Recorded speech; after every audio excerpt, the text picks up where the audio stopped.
Our chair, Dulcie Madden, is unable to join us tonight, so I will be heading it up.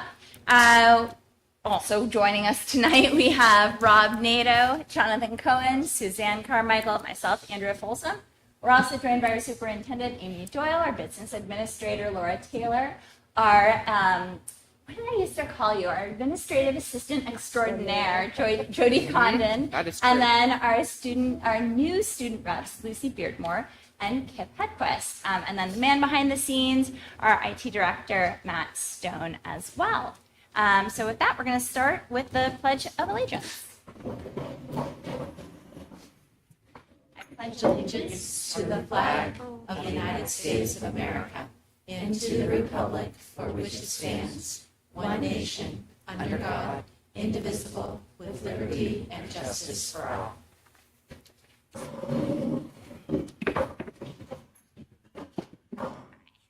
So we have special guests tonight, so we're going to do just a couple of housekeeping things, and then we're going to get to our very special guest. So I promise we'll be very quick.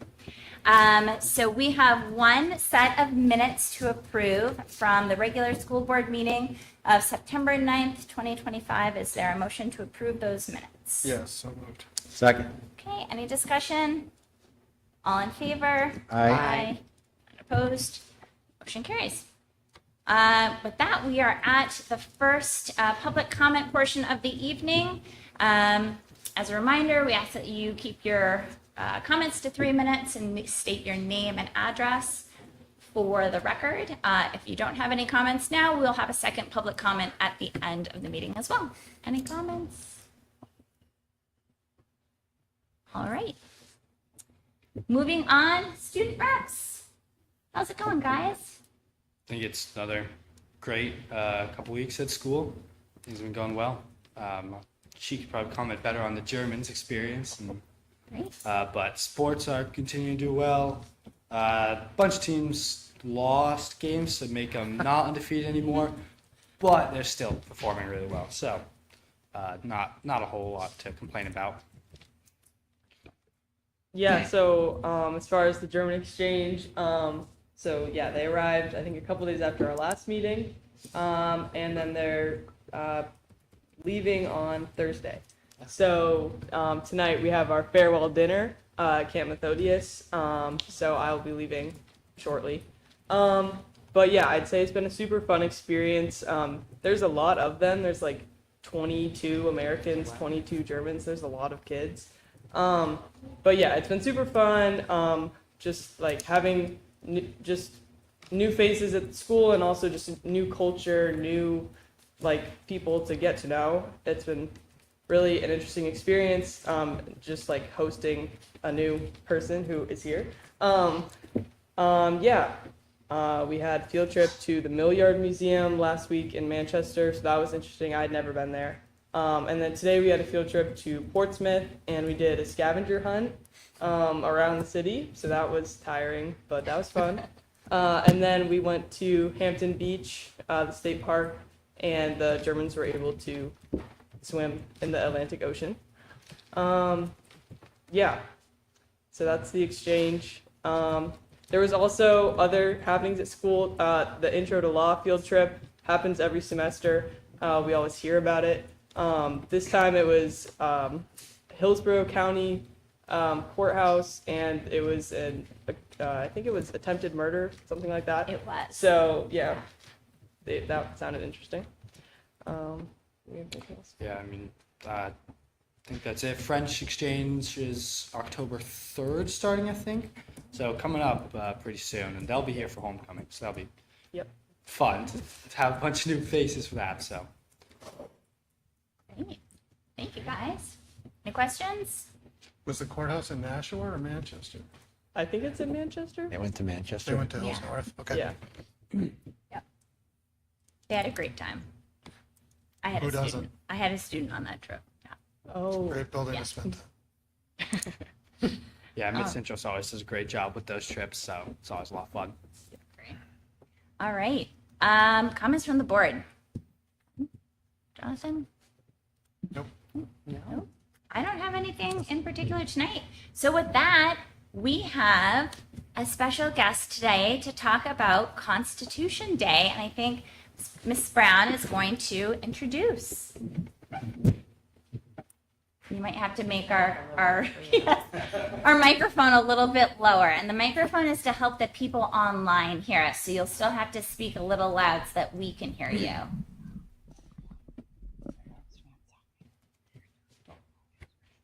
So this is Athena, and Athena is in 3rd grade in Miss Donahue's class, and she came today to tell you a little bit about the Constitution and overall kind of what's been going on here in Markham.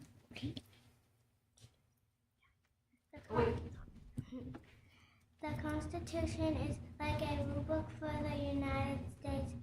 The Constitution is the highest law in the country. All other laws have to follow the Constitution. It was written a long time ago in 1787.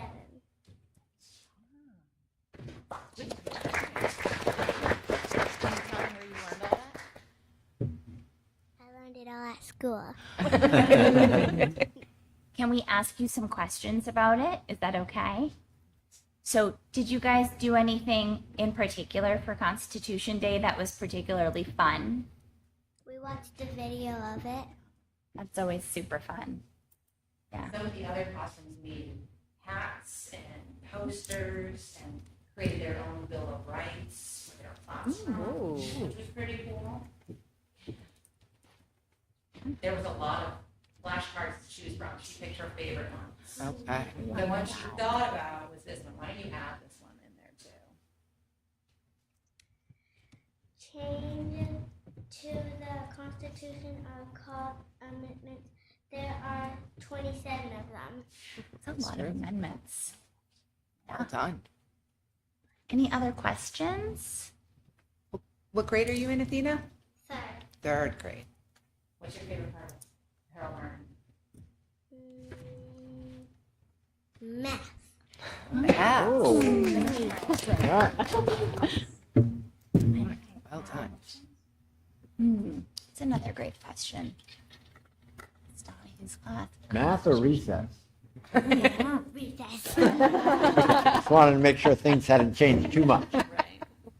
Fair. Recess. Yeah. I can't think of any more questions. Thank you so much for coming, and how was it speaking to us? Fun. Fun. Oh, I love that. You did a great job. Thank you so coming. Really much. good job. Yeah. Some people get a little bit nervous, but you did an excellent job. So thank you. She wasn't nervous at all. No, I can tell. You're a very strong speaker. Great. Thank you. Thank you, Athena.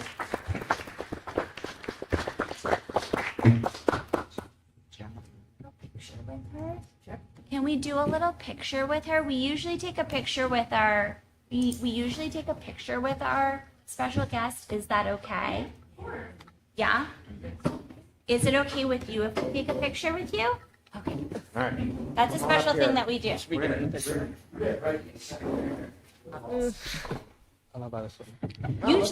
lots of pictures. Yeah, you're in this. You know that, right? No. Oh, Yeah, it's, go in the last one. Yeah, you're in this. Why am I in it and you're not? Oh, let's go. I don't go in these. Why not? Because I'm I was not, trying to get out of I here. don't, I'm not invited. You are. They're already taken. We'll get it next. Go ahead. Yeah, we're good. Good. 3, 2, 1. So good. You're matching. yeah, Lucy, show.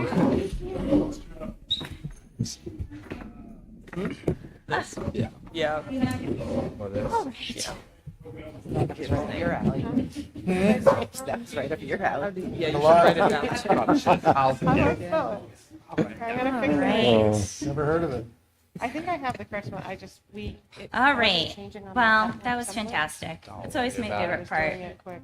Although I'm sure this next part will also be my favorite part. It's also the best. Director's report.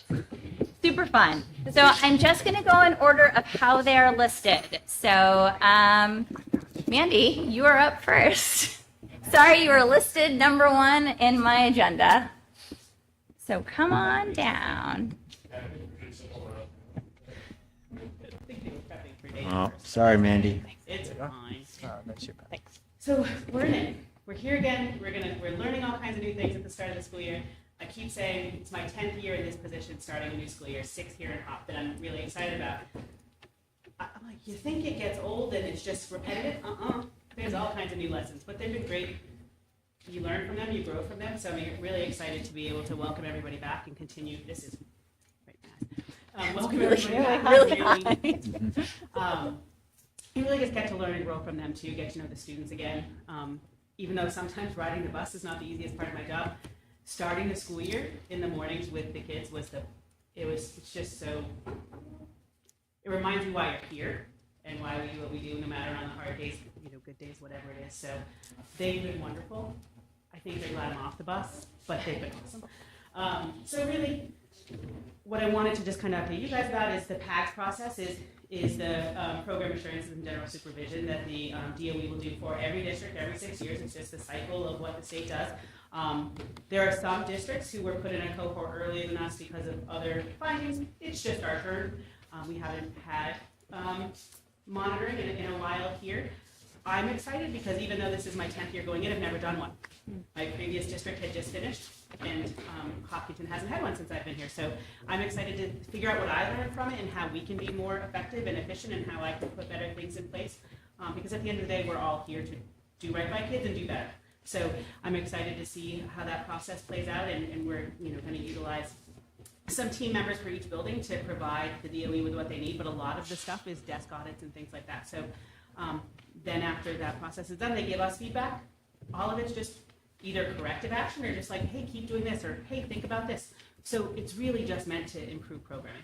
So I'm excited to see how that plays out, and I'll keep you guys updated throughout the year because it's different phases throughout the year. It's not just we'll know in a couple of months. We won't hear back from them really until January or February with what the next steps are and what their findings were and things like that. So we'll keep you updated as we go, but I'm excited to walk through it and see what we learn. As always, I gave you updates on numbers. Right now, we're about 195 students, but keep in mind, this is from everybody from referral to active IEP. So we could have had a referral 3 days before I printed this number, and that person is included. So it's just it's a guiding document, which it puts us pretty close to where we typically are at the start of the year. There's a few more, maybe I think last year was like 188 or 189, something like that. But again, some of those referrals end up not going to IEP, some do.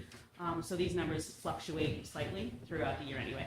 But I provided you with a breakdown. I'm not going to spend time talking about the breakdown. Those are similar percentages as what we would have expected from what we saw last year. So extended school year was great this year. I had updated you guys, I think in the spring, of just going about it just a little differently.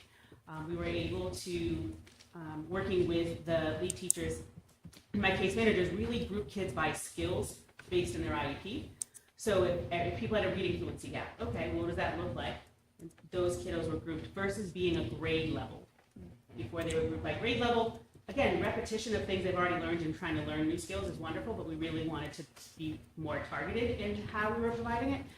In addition to those lessons that they were getting throughout the day, they were then pulled for their IEP services at the same time so that they could get an additional targeted intervention for that. Feedback from staff and from the lead teachers were great. Lead teachers said they've had some kids, a couple of them, they were shocked that this kid was like, this was I'm glad I came this time. So it was wonderful to hear, and we're going to continue to build on the things small tweaks, everything that happened for the first time needs some small tweaks, so we'll do that throughout this year and make it even stronger for next year. Goals for this year.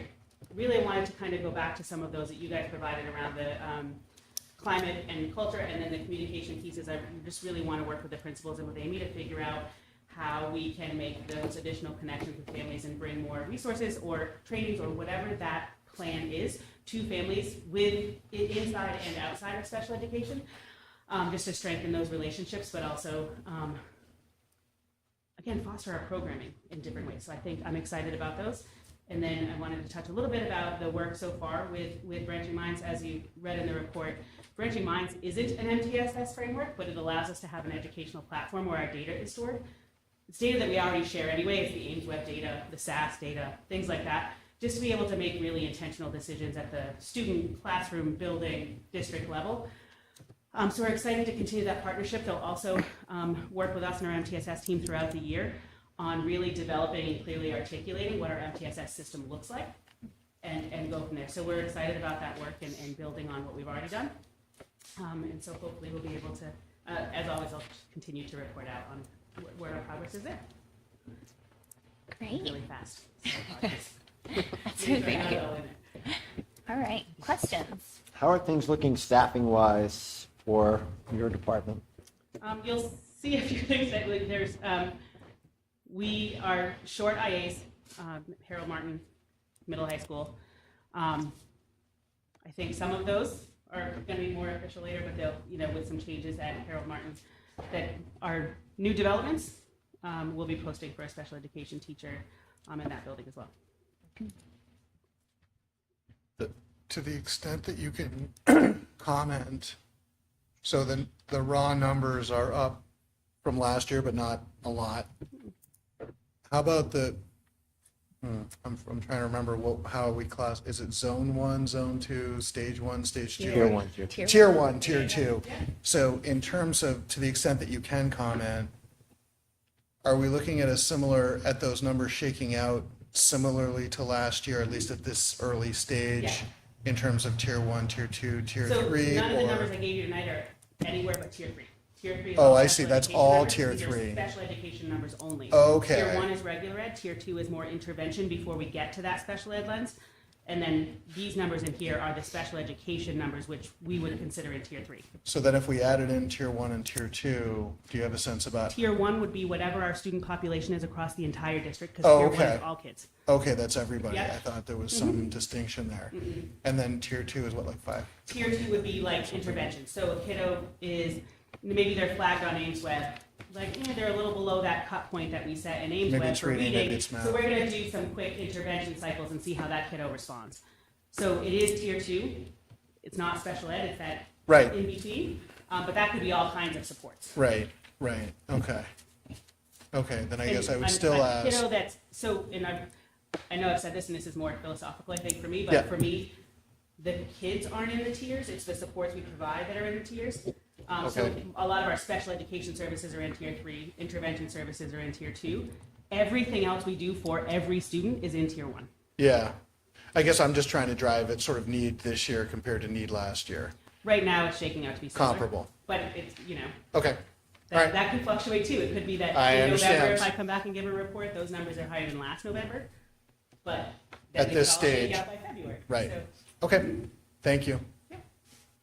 I would just be curious to know some of those numbers in terms of improvement and tracking the kids who did participate in the summer programming, what sort of gains they made compared to maybe when we start doing some of the testing. and I can look into that, but typically, from a special education IDEA standpoint, Yeah. I want to clarify that. Data is data, so we use data however we can.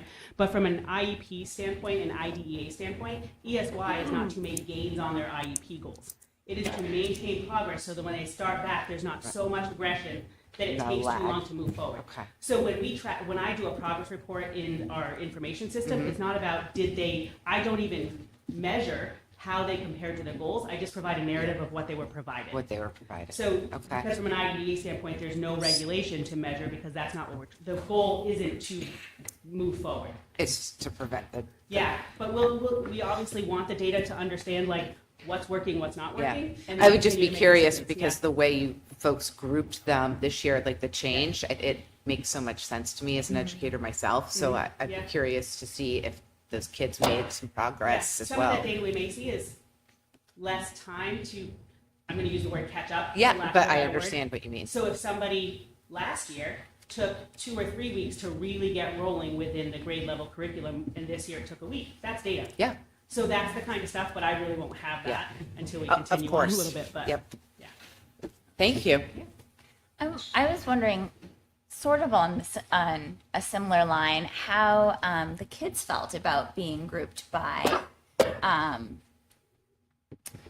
kind of where their needs Yeah. were met. So we were or really needed. intentional. We understand that everybody's reading fluency ability. That might be a common skill, Yeah. but I'm not going to.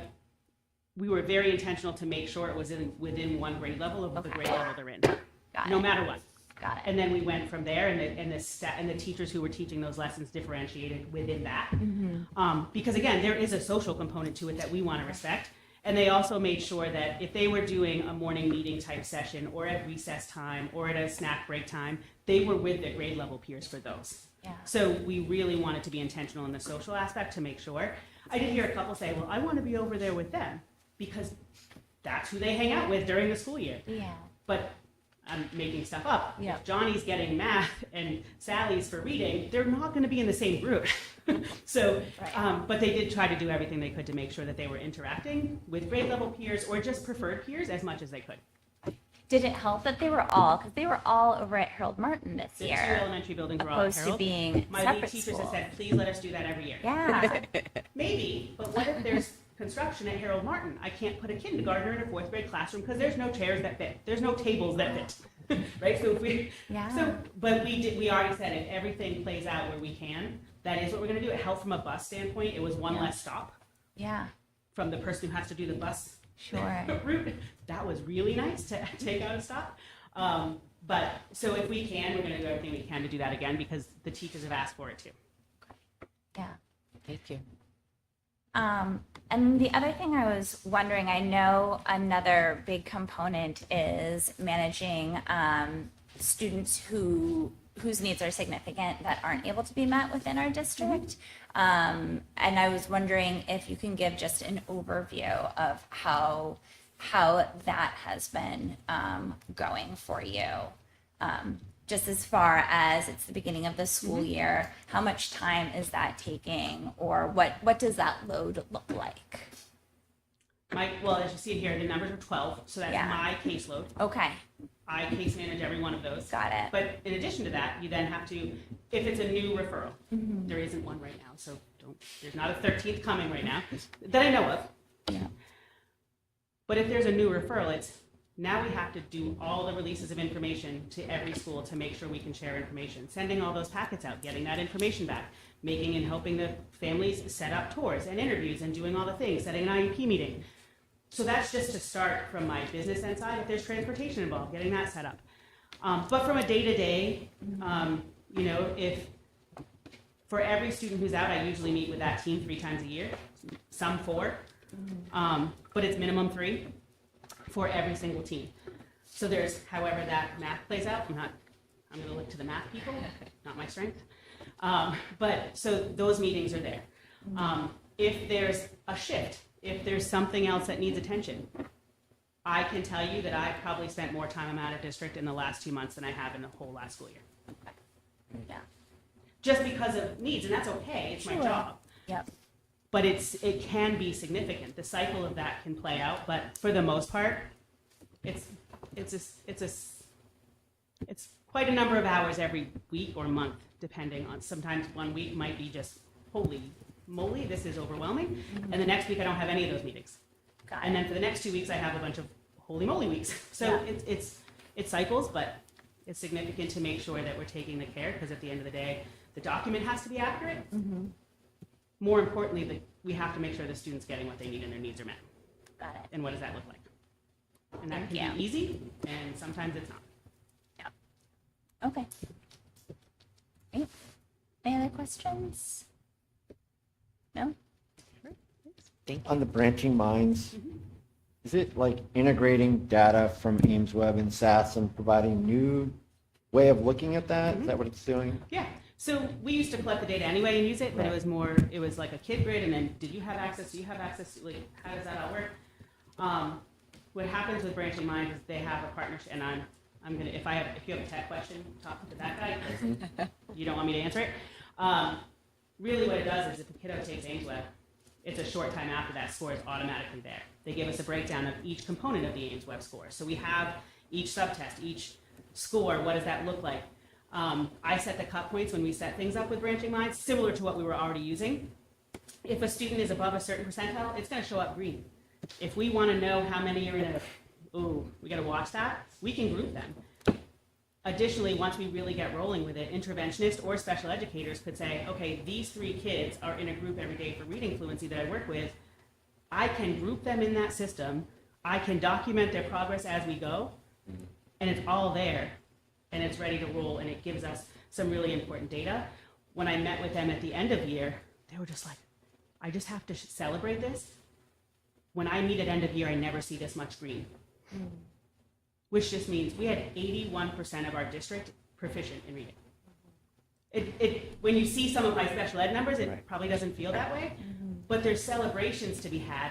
I couldn't see that without doing those numbers myself in the other format that we were storing the data. It's just automatic for me. We could do that by classroom, we can do that by building, there's lots of different things within the educational platform that we can bring in to really help us understand and make some good decisions without taking as much, it's a lot less time to put the data together.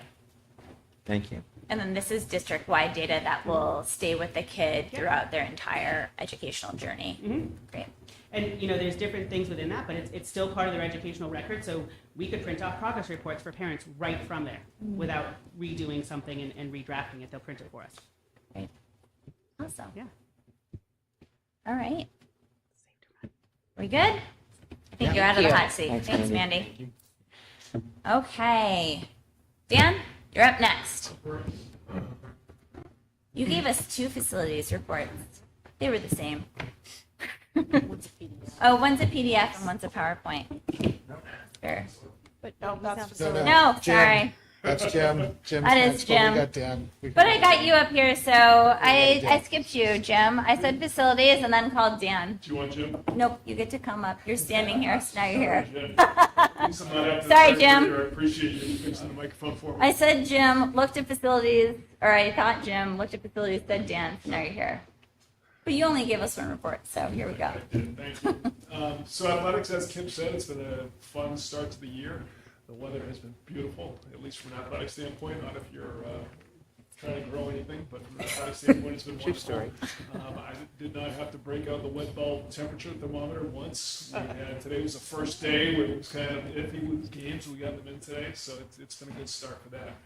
Homecoming is a week from Saturday, and we're excited. So it's been good. The team's doing well. The numbers are fantastic. I think in my report I said overall we're closing in on 50% of our student body, 7 through 12, playing a sport this fall.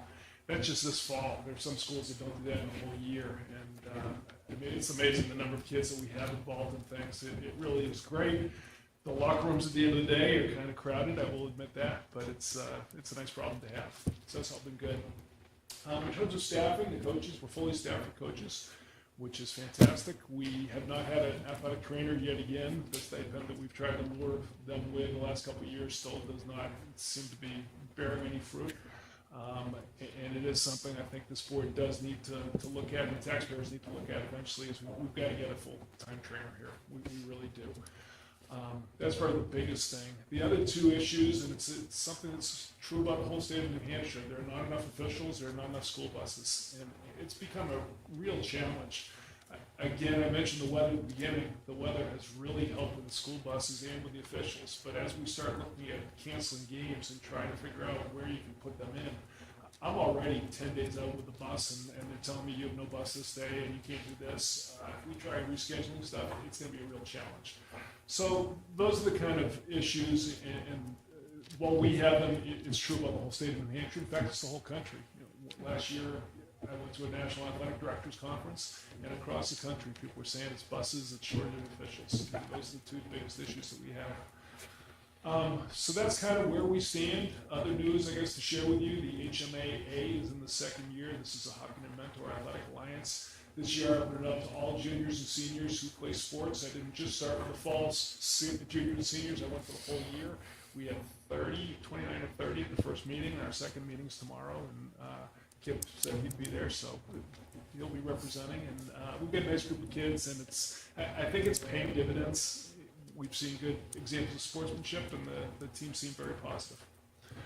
So that's kind of my report at this point, and happy to answer any questions you might have. Excellent. Questions? So I was at Manch Invite this weekend and noticed that there are more and more school districts with 15-passenger vans. Are we doing any math to figure out what we would need to add in the cost versus cost of buses to see if this is going to be fruitful for us at some point in the near future. I have talked to both Amy and Laura about this. The problem with the 15-passenger van is we have 3 teams maybe that can fit in a 15-passenger van. We had one episode this fall, that's the wrong word, but one time this fall where we lost a bus, and so I had to drive the minibus for the middle school field hockey team.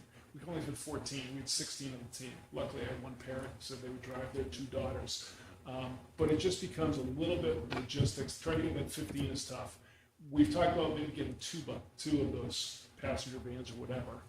If we did that, we really need 2 coaches who are willing to drive those, 1 each. Some teams we can do that, some teams we can't. So in private school world where I once lived, like all we used were those. So if we had a baseball team of 25 kids, we took 3 vans or 2 vans or whatever it happened to be. So it was pretty common practice. I think it's worth exploring. I think it's worth talking to coaches about their willingness to do that, so they're not concerned about losing competition because they don't have transportation or they don't want to do the drop. And I think we need to do some math about the bus costs versus, whether it's a lease or whether it's a purchase, all of those things. But I don't think it's going to get better. No, I don't think so either. It's about $50,000 for a van. And in order to have somebody drive it, they have to be an employee of the district. Parents cannot drive the vans. But coaches are employees of the Yep. district. But not every team has 2 coaches. To Dan's point. That's where you get the gray area. Dan, can you share the news about the cross-country team being chosen for Faster? Sure. So, thank you for reminding me. There is a New Hampshire cross-country, called the New Hampshire cross-country website. I believe that's the name of it. And what they do is they follow different teams. They have a rankings in New Hampshire at the top. Cross-country teams, our girls are 6th behind all Division 1 and 2 schools. Our girls are 6th in the state right now.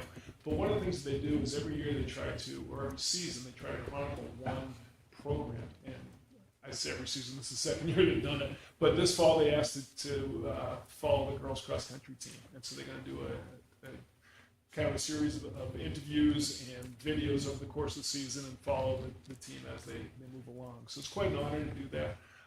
To be chosen for that, and I know the coaches in particular, and I think the athletes too are pretty excited about doing that. They were out there today doing some filming. Great. Oh, nice. Oh, that's really cool. What age are the younger athletes that the HMAA students are paired up with? So what I do is I open it to juniors and seniors, and I ask them to kind of mentor mainly freshmen and sophomores, but also any juniors who happen to be on JV or first-time athletes. One of the first meetings they talked to, though, was talking about middle schoolers. I walked outside of my office, and these middle schoolers were walking in to get changed. It was a first or second day of school. It was a second day of trials or something, and these kids said, "Oh my gosh, the kids in there are so big." Yeah. And I thought, these kids are terrified going to lock room. So one of the things when I talked to my HMA the next day, I said, look, there's some kids who are terrified. You guys are awfully big. You probably remember when you were that size too. So anything you guys can do to go in there and just, temper things, whatever behaviors in the locker room, whatever, realize we got 7th and 8th graders in there. And I haven't heard anything since. It seems to be okay. So we're really focused on high school kids, but they certainly are supposed to look out for the younger athletes as well. Okay. Very cool. I think the last thing for me is to go back to the trainer stuff. Yeah. And I think we both know it's pretty tough financially to pull off, but I think if it's going to get traction, we need some, one, like what are the duties, what do they look for, but I also think it would be compelling to know what kind of injuries and the percentage of injuries various teams had. So if there's any way to track that kind of stuff that you really need a trainer there for, it may help to add something to it. Okay, we do have a job description. I've sent that along. You'll see in the upcoming budget, I've asked for a position once again, and we'll see where that goes. There's a job description involved. I can look into the other thing. The problem is a lot is anecdotal. You just, one year it happens to be a rash of injuries and one year it doesn't. It's the big ones that you really worry about clearly. Thank you. suggestion. Anything else? Good. Thank you. Thank you. All right, now I'll go to facilities and our PowerPoint and PDF. written memo, which I looked up. Did you? I realized there was an athletics, the PDF of the athletic director report and a Word doc. I'm like, I swear I read that twice. The report is huge. I was like, wow, there might be a lot of documents, and then they were all duplicates. I loved this. I like the MS Sunburst. I just learned about this today in my homework, so I was excited to see it. Hi, everyone. Thank you for allowing me to do a board update, and bear with me on the PowerPoint. I'm not going to take up a lot of time at all. I promise I'll be brief. But it seems that some things are better seen than explained, so I'll try to go hand in hand on that. So just like I start off every other one is staffing. And again, I'm looking at, like, I did a board update mid-April, so there's almost 5 months that have passed, and a lot of stuff has happened, so, in 3 different seasons. We did great with hiring a new maintenance person in May. He was fully onboarded, trained. We did the 90-day evaluation, just working out phenomenally. His name's Rodney. He's really made a huge impact and change in facilities. I'm excited to work with him. He loves the job, just getting to know the people very, very well. And he's just been a huge, great addition to our team. You're going to see later on in your board packet about our day custodian, Deb, which just made her 20th year working here. She's resigning and moving down south to be with family, so nothing bad. But she's going to be sorely missed, and it's going to be such a huge hole to fill. And she's just been a part of Maple Street for so long. So on the positive side, though, we had an internal candidate that came forward and was interested after it being posted. So we did an interview last week with the principal, and we feel comfortable with moving him over, and he'll be starting tomorrow, which of course is going to create a vacancy at the other end, and that vacancy is going to be Harold Martin's second shift. So talked with HR today about putting that posting out, and hopefully that will be going out soon, and we'll be getting to rock and roll on filling that position. So that's where we're at with staffing at the moment, and as always, I'm still looking for substitute custodians to help out, so if anybody knows anyone, please send them my way. Work orders.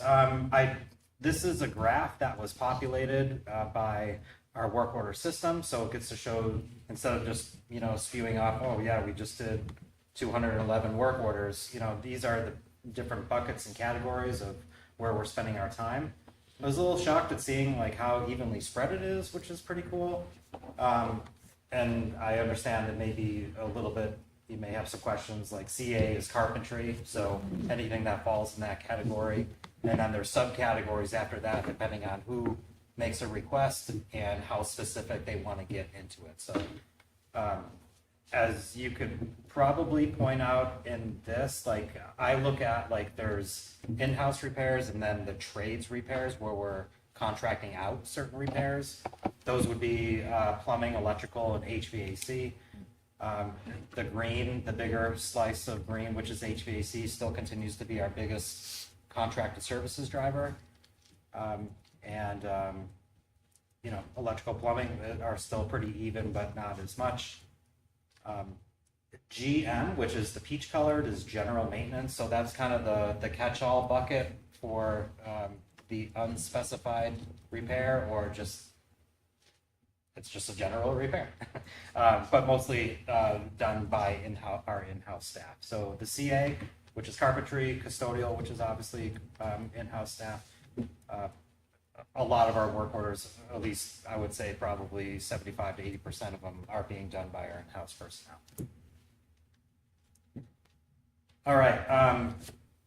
Again, I'll try to go through this really quick, but I first and foremost just have to say that a lot of stuff happens in facilities. We spend a lot of money in facilities where we have a lot of people in and out, but the true stars of our department is our staff, our custodians, especially. I know on a day like today, it's easy to forget, but we've had a long, hot, humid summer, and they've worked in conditions all summer without air conditioning. They stayed positive. They've got along well. They worked as a team. There was no injuries. This is probably the best summer that I've experienced with my staff. I had that same feedback from them. And just remember too, 4 out of my 11 people are brand new, so this is the first time experiencing the summer, and they all meshed really well and worked as a team. So I'm also very proud that each one of them had some of their own vacation time that they took to come back refreshed. But it was just a wonderful summer with them, and I just can't express my gratitude towards them enough. I think we made extreme headway. And while I got this, I'm not going to belabor it, but I just want to shout out by name. James Terrio led our high school team. Brandon, Mikey, John, and Matt all worked there. Those are them by name. They gelled so well, 5 people together all summer. You would expect some kind of a meltdown or drama, but that did not happen. Over here at Maple Street is Deb Bootwell and David Duffy. Again, 2 people could probably say the same thing. Things can happen, but it didn't. And I think Maple Street has been the cleanest that I've ever seen in my time here. And then finally over at Harold Martin, Brian Damaris, Walter Power, and Scott Muzzy did a phenomenal job in and amongst having a really busy Harold Martin. So with no activities happening at Maple Street, everything was over at Harold Martin. So it was busy there too. So again, a couple highlights. I'm not gonna, there's so much here, but I'm just gonna park on some of the good stuff. But here are some projects that the in-house staff took on. Mostly painting. We've been really trying to brighten up the hallways over at the high school for the past couple years, and they did that up on the 4th floor, a little bit in the cafeteria. It's not only wall painting, but trim work that they did. We're finally agreed on a green, a Hopkinton green color, because there seems to be several. So we're going in that direction. We did some painting on the 1st floor as well. Maple Street, we did a couple classrooms. Harold Martin, we did some bathrooms as well. So we're also trying to standardize some of the colors so we don't have a ton around. So this is some of their work here. Again, picture here, the 2 on the left is a before and after of a restroom up on the 4th floor. Again, shout out to James Terrio. He has some flooring background. He's like, that floor is very crappy and needs to be replaced. So we had some attic stock of some flooring, and he did that, which really gave it a facelift. On the right, we did some power washing before and after. So yeah, shout out to them. They did phenomenal. Some of our, this is just a picture of, we just had a staff training day and barbecue and August. Laura was gracious enough to come. We wanted to have our staff put a name with the face. Laura did a great job of just explaining some of the changes who they can go to in HR and accounting for different issues or different questions that they may have. On the same day, again, we did a barbecue lunch. We had our cleaning vendor, Cleanorama, come and give a proportioning system overview. Custodians got to ask questions. They did a hands-on demonstration. And then we did some video training. We did safety, proper backlifting, and we also did a segment on cell phones. So yes, cell phones apply to my staff as well, and we're trying to deal with that too. And then finally, I just want to say about our in-houses, we did staff evaluations on everybody. So next, I would put this under the bucket of safety, but I believe that people have noticed the new gates over at Maple Street and Harold Martin. We did some fencing repairs that were pretty rough and could have caused some injury over here at Maple Street. We also completed the rest of the camera installations, and I thought it was kind of awkward to take a picture of just a random door, but we did safety film on quite a bit of doors and windows around the district. Jim, what does safety film do? It's not. It slows down the intruder significant. I'll leave it there. Fair enough. Grounds highlights. This is all at Maple Street. Busy here. We did some tree work along the playground. Some serious trees needed to come down. A new flagpole, which I think looks phenomenal in front of the school and was so needed. And then I hope that you guys seen the brick paver repairs out front that were pretty rough shape. That crew worked for 2 weeks straight in the heat and humidity. And not only did the brick paver repair, but they actually re-curbed, took out the existing curbs, reset them, grouted them, and mortared them. Just a tremendous shout out to Kentucky Stone Works, which is a local stone mason in the area that just, I feel, did an amazing job over there. I can also say my son would appreciate highlighting the Gaga pit. Couple other grounds work. Picture on the left is just some added pavement over at the high school versus some additional parking spots. And the right two are, again, it's easy to forget, but we had a ton of rain in the spring. We had washouts. We had a sinkhole that developed, and all that work was completed over the summer, amongst so many other things. A couple other capital projects that were pretty expensive, but came out phenomenal. The 2 new hot water tanks over at the high school. When you're inside the auditorium next, we expanded the sound booth to accommodate a sound board. There just wasn't a lot of room up there, and now there's more room. So shout out to our local contractor that made that happen. These 2 photos are the library air handling unit being replaced over at the high school. I know it's hard to see on the right picture, but that is, every time we do an air handling project, we have in the bid spec for the ducts to be cleaned. So just for air quality purposes. So that's them with they spent 2.5 days cleaning out all the duct work just in that space. Last but not least, the big one and the most expensive one project that we had this summer was the Maple Street hot water and boiler replacement, where they unearthed this huge 6,000 gallon oil tank. I think the project went smooth. It took all summer, but it phased really well. We had hardly any hiccups. We were under budget, and our contractor selection, I believe, was spot on. Picture on the left is the 2 new units. Again, full condensing boiler system.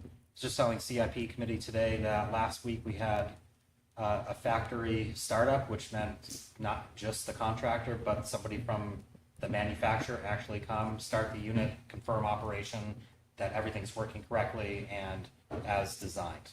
So that makes me feel really, really good, and should you too. Also, coincidentally, we had the boiler inspector from the state, which is an every 2-year thing. They always come out, do boiler inspections on brand new units. That just took place today. He gave compliments that it was great install, great job. 3 propane tanks buried out back. And then finally, we just had some hydro seeding done, and we had grass, surprisingly, from the heat this summer. Shout out to the town of Hopkinton, DPW. They gave us some great rocks to put in front of the propane tanks so they don't get smashed by plows. Walk through with with Dan anyway on all the different work that we done. I usually try to get together with him because they plow, so I told him. We went around, so we saw where all the new pavement is, where all the new gates are, anything landscaping that's going to affect DPW, that they know about it, and that felt successful. Again, there's so much here that I didn't talk about. I know you can read in your notes. I know it probably went kind of lengthy already, but that's the facilities update. Thank you. They're really busy summer, so. Yeah. Any questions or anything I can elaborate on? I think I would just say that this presentation is awesome. I think it is so important and helpful to be able to, they say picture's worth 1,000 words, and to be able to see some of the projects that we spend time talking about. It's a lot different than seeing the line item, to actually see the finished product, the before and after photos. I mean, I really appreciate you putting this together and presenting this to us. I think it is extremely important and helpful. Thank you. So thank you. Yeah, I think 100%. if I may, Jim is the one that he didn't give himself a shout out, but he deserves it. We have done a lot of work this summer and this spring, and Jim has helped by taking on, putting some of his own requisitions into the system. We did some training in e-finance to have him spend from these capital projects and teach him how to do that. So he's really been great in managing with me the money and keeping track of all of these jobs, and it's been a very busy summer. So thank you, Jim. Shout out to Laura for teaching me all that. Like she doesn't have anything else going on. Any other questions or anything else I can answer? I really like the checkerboard floor. It's like a nice little, and you said you used kind of like stock you already had. Yeah. So Yeah, no cost. what's his name? James Terrio. Yeah. Well, thank you to James for Yeah. being like really creative. It's nice. It's spiffy. Yeah. Well done. I just wanted to highlight, I think that, we talk a lot about CIP and we talk a lot about facilities, and I think sometimes it gets lost in like, what does this have to do with education? And it's sort of like Maslow's hierarchy. If you do not have a safe place to learn, you can't learn. Education cannot happen if you do not have a safe place to do it. And I think by making our facilities a safe and comfortable place where children feel like they can come and, get the education that they deserve.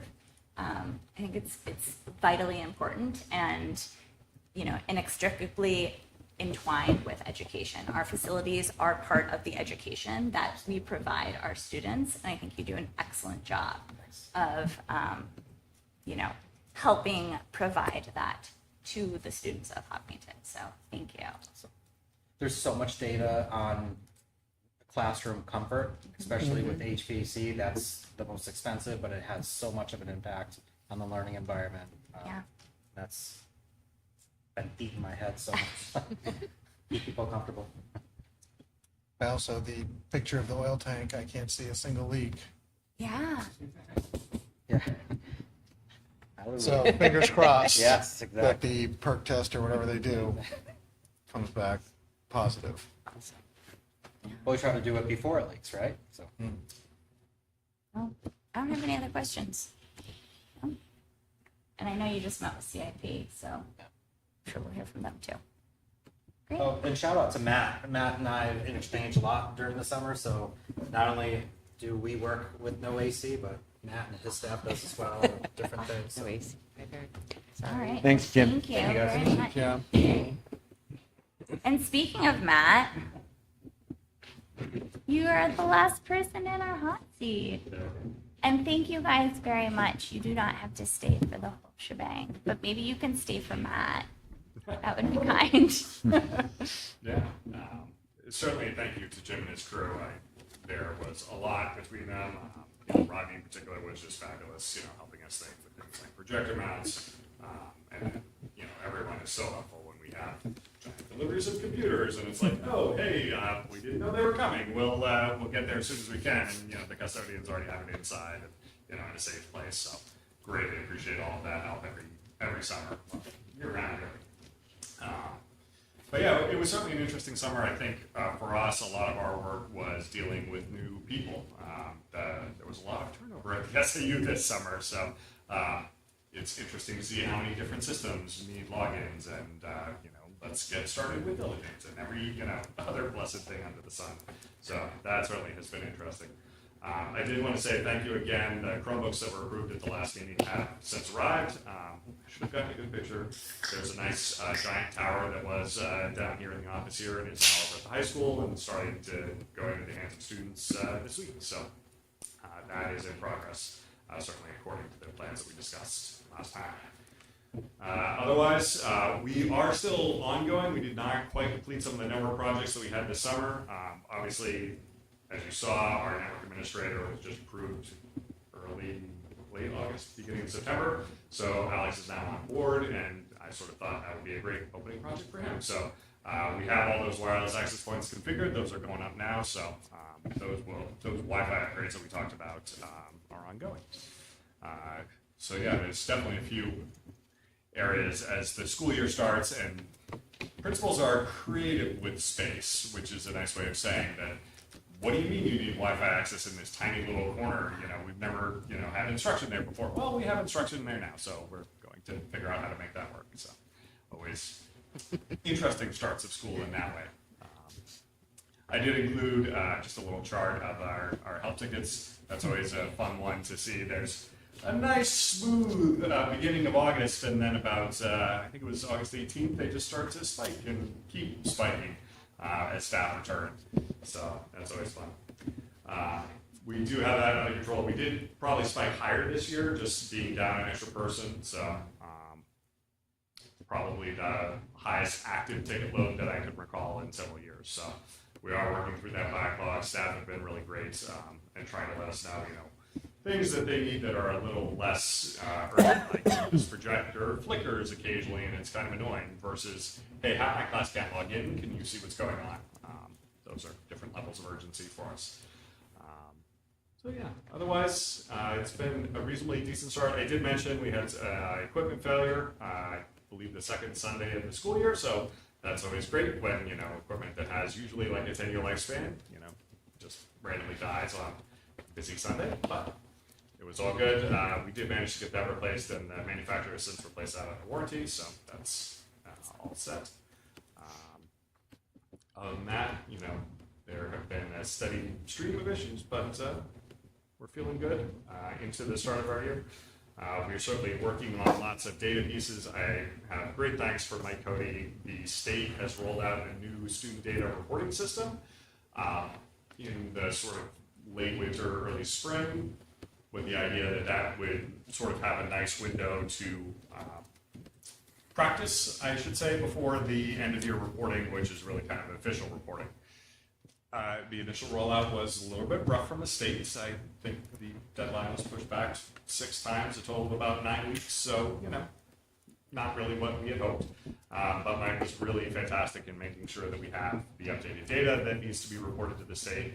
And then, of course, the big one is the beginning of year reporting. This is all of our enrollment reporting, and then this is sort of what feeds into how adequacy is calculated. So it's obviously vital that it's accurate.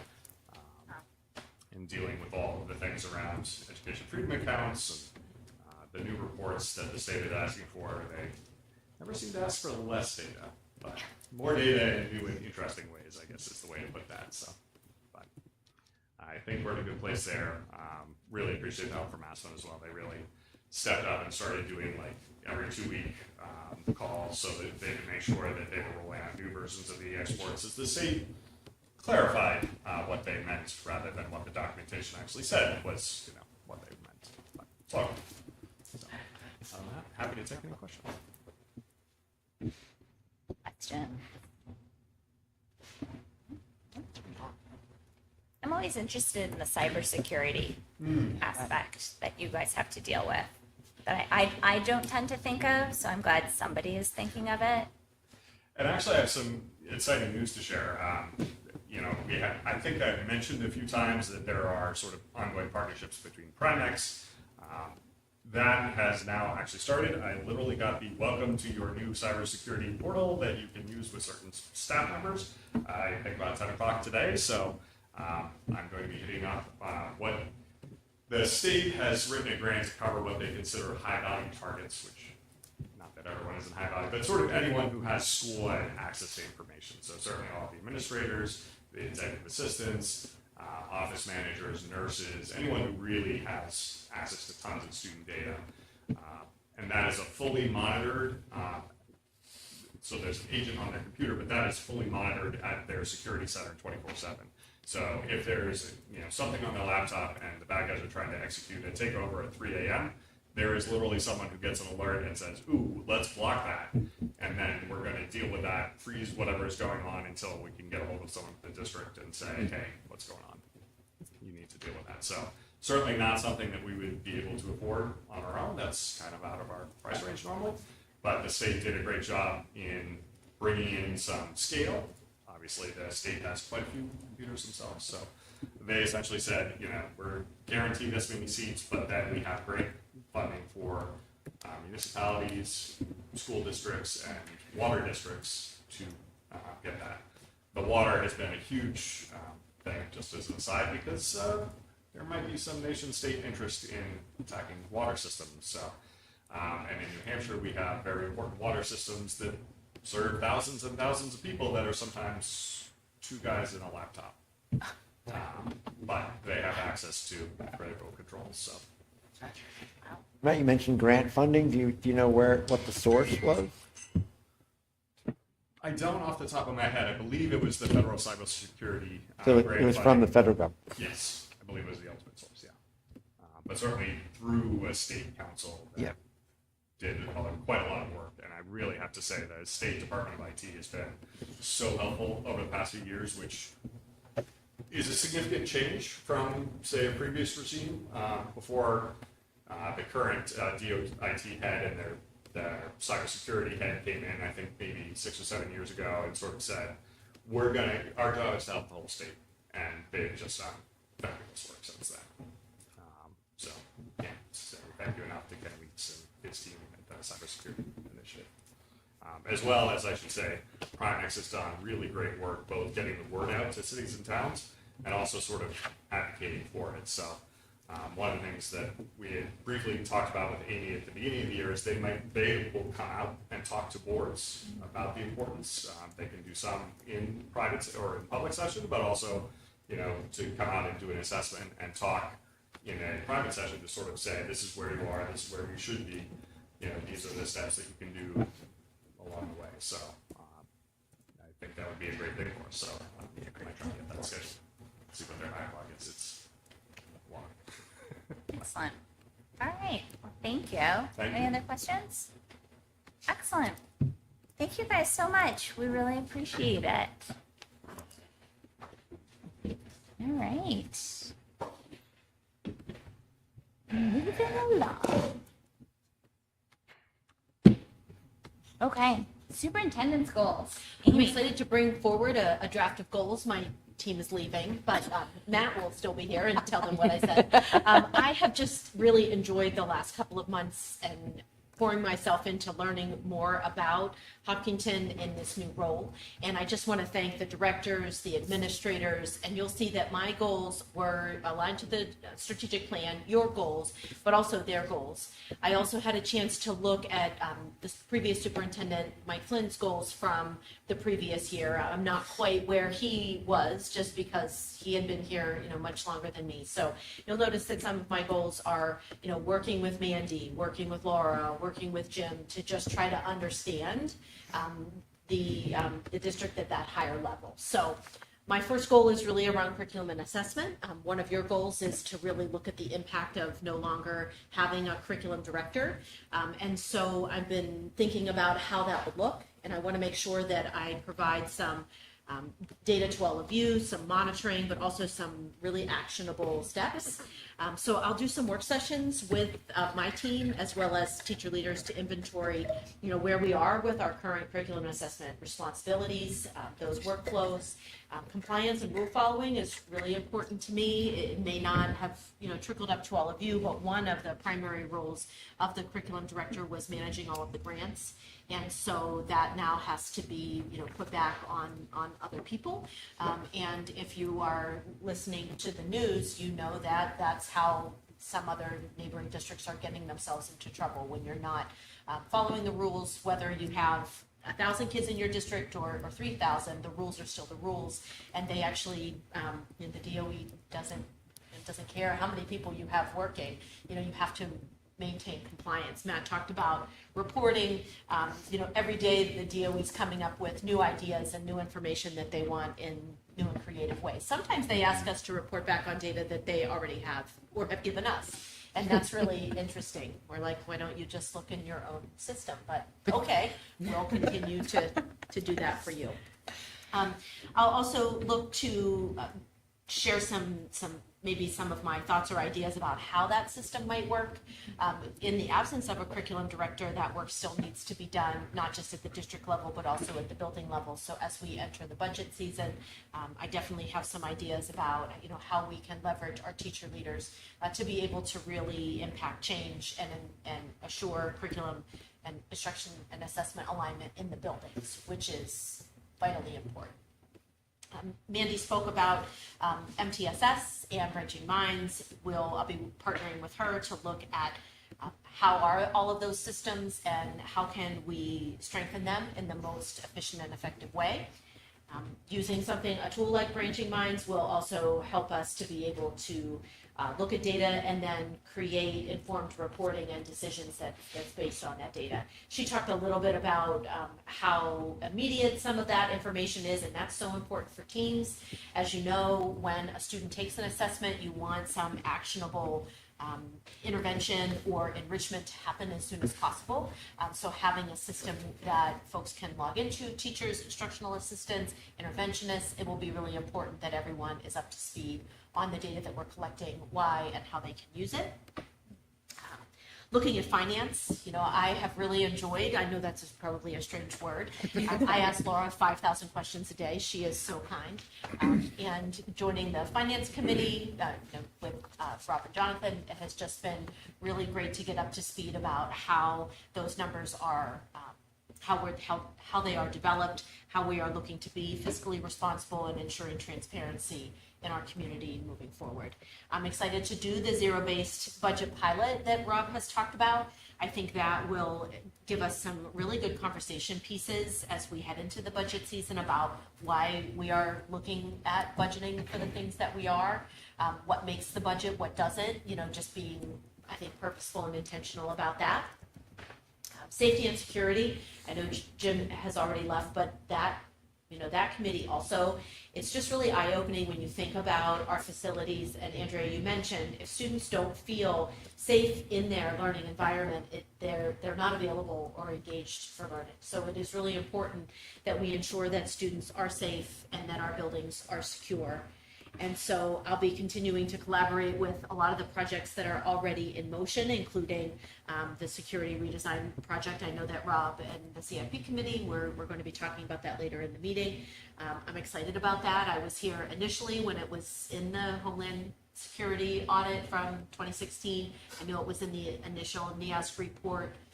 That's probably 10 years old at this point. So this has been a long time coming. There have been a lot of external experts talking to us about the importance of securing the entrance at the middle high school. So I'm excited to maybe be part of the team that brings that to fruition. And then, of course, you really want to look at our building levels of how we are creating safe communities for our students and staff. So working with the building level administration to look at what are the professional learning needs of our staff, and then really looking at bringing that back to all of you so that you can see, where our needs are, what are we doing well, and what are our opportunities for growth. Communication is always a need. We want to make sure that our communication is responsive to the community. I'm hoping to do some kind of a survey to be able, I know that you've probably done that in the past, but I wasn't here, and I think every person, every superintendent, every leader really wants the most up-to-date data. It's hard to look at maybe a survey that was done 3-4 years ago. I really want to know what are the needs of folks right now. I think by and large, individuals look at gathering and digesting information from their phone. So when you look at websites and information that you're putting out, you want to make sure that it is digestible to the people that are receiving it. But also, I think we need some short and long-term plans for improvement based on the needs right now.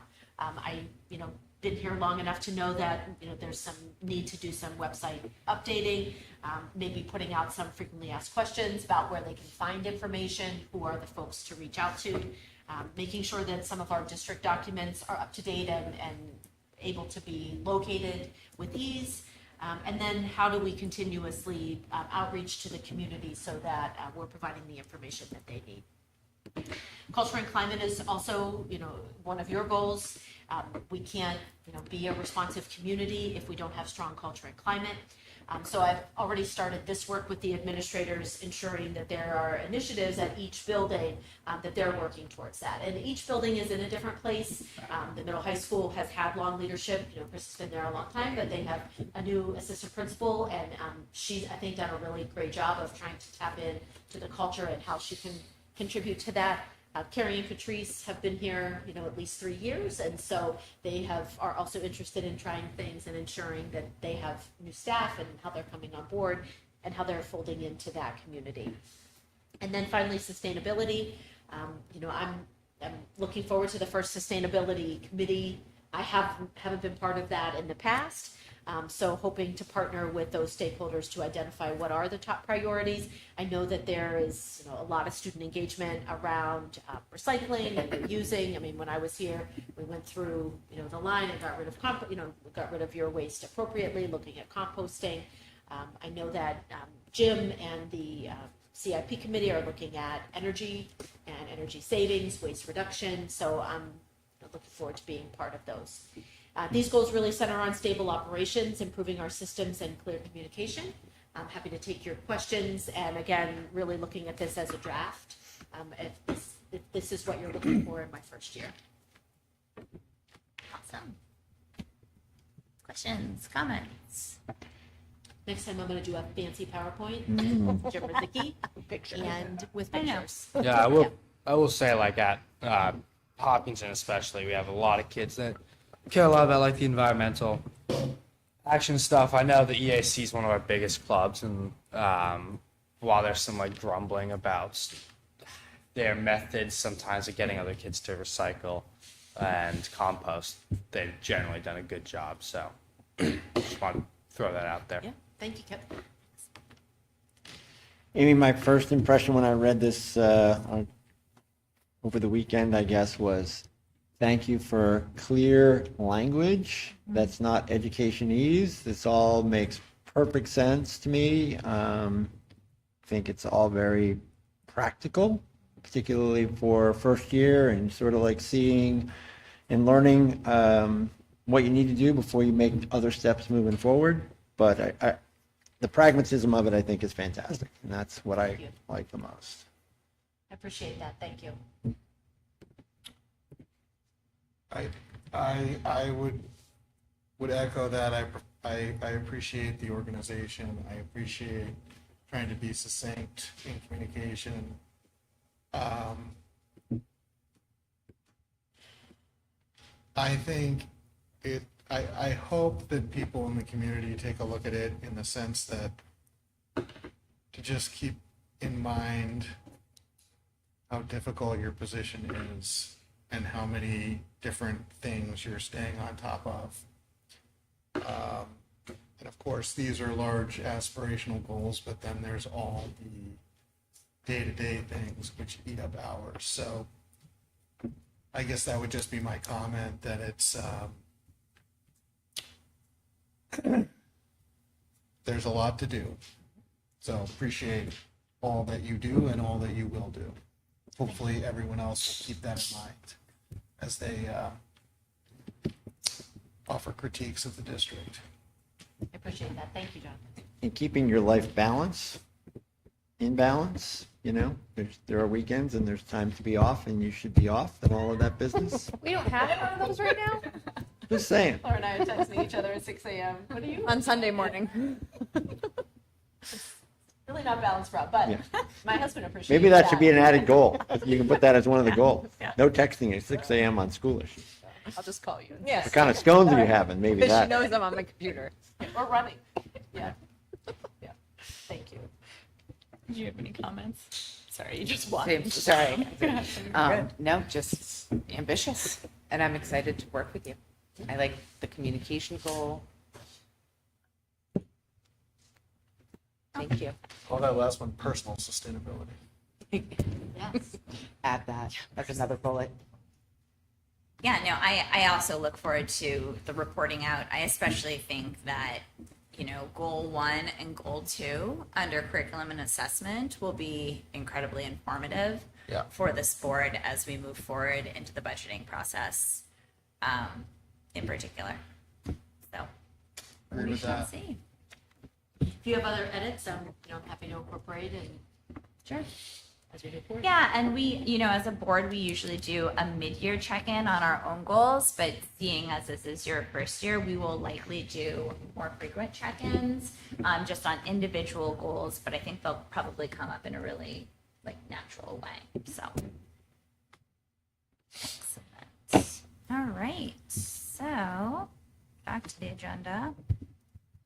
Ooh, HMHS entrance redesign. So I'm Yeah. guessing this is going to Rob. So you've got a PowerPoint in your folder, and I think Matt's going to toss it up there on the screen as well. So moving forward, the Safety and Security Work Group met to discuss where we're at and how to keep things moving forward. So this is sort of a draft of what would be used as an info session to the public. So you know. So there's still some work to be done in making it snazzy and all that good stuff. So Matt, you want to just go down to the next slide? Yeah, so this is the rendering of what this new entrance would look like. So you're standing on Park Ave and essentially looking between Chris Kelly's office and what would be the language arts classrooms. So think of that. And yeah, if we could go to the next one. So just a recap of how we all got here. Started after a safety and security meeting. Jim and I were talking about how do we get something off the ground. The problem has always been getting it off the ground in a financially responsible way without spending tens of thousands of dollars, which brought us to Jeff Dalzell. So I'm going to echo him again and again and again throughout this process, who's an architect who works for UMass Lowell, and a former resident of Hopkinton who was willing to come up, do a walk through the buildings, and we talked about the various options that had been considered through the years. Changing the yurt on the back of the gym, the old teacher entrance, which used to be the main office entrance, and what I'm just going to call the Jim Rizicki plan, which is making this highway through what is now 202. Jeff then Jim sent him all of the floor plans that we have, and Jeff reworked those, came back with what were the initial plans. We had a lot of in-house discussions. Those were at Safety and Security, then with Chris Kelly. Chris then had them in Safety and Security, so that included Chief Yale and Chief Hennessy. Chris then had discussions at the middle high school with his department heads, and then I asked him to have a whole faculty discussion. We wanted to make sure that we weren't missing something and that people were on board with this. And the response was overwhelming in support of this is definitely a change that we need. So then in May, we went back to Safety and Security. They approved the plan and moved it forward to the school board. And then I think you recall that we appropriated some money to do some external engineering, which cost us far less than we thought.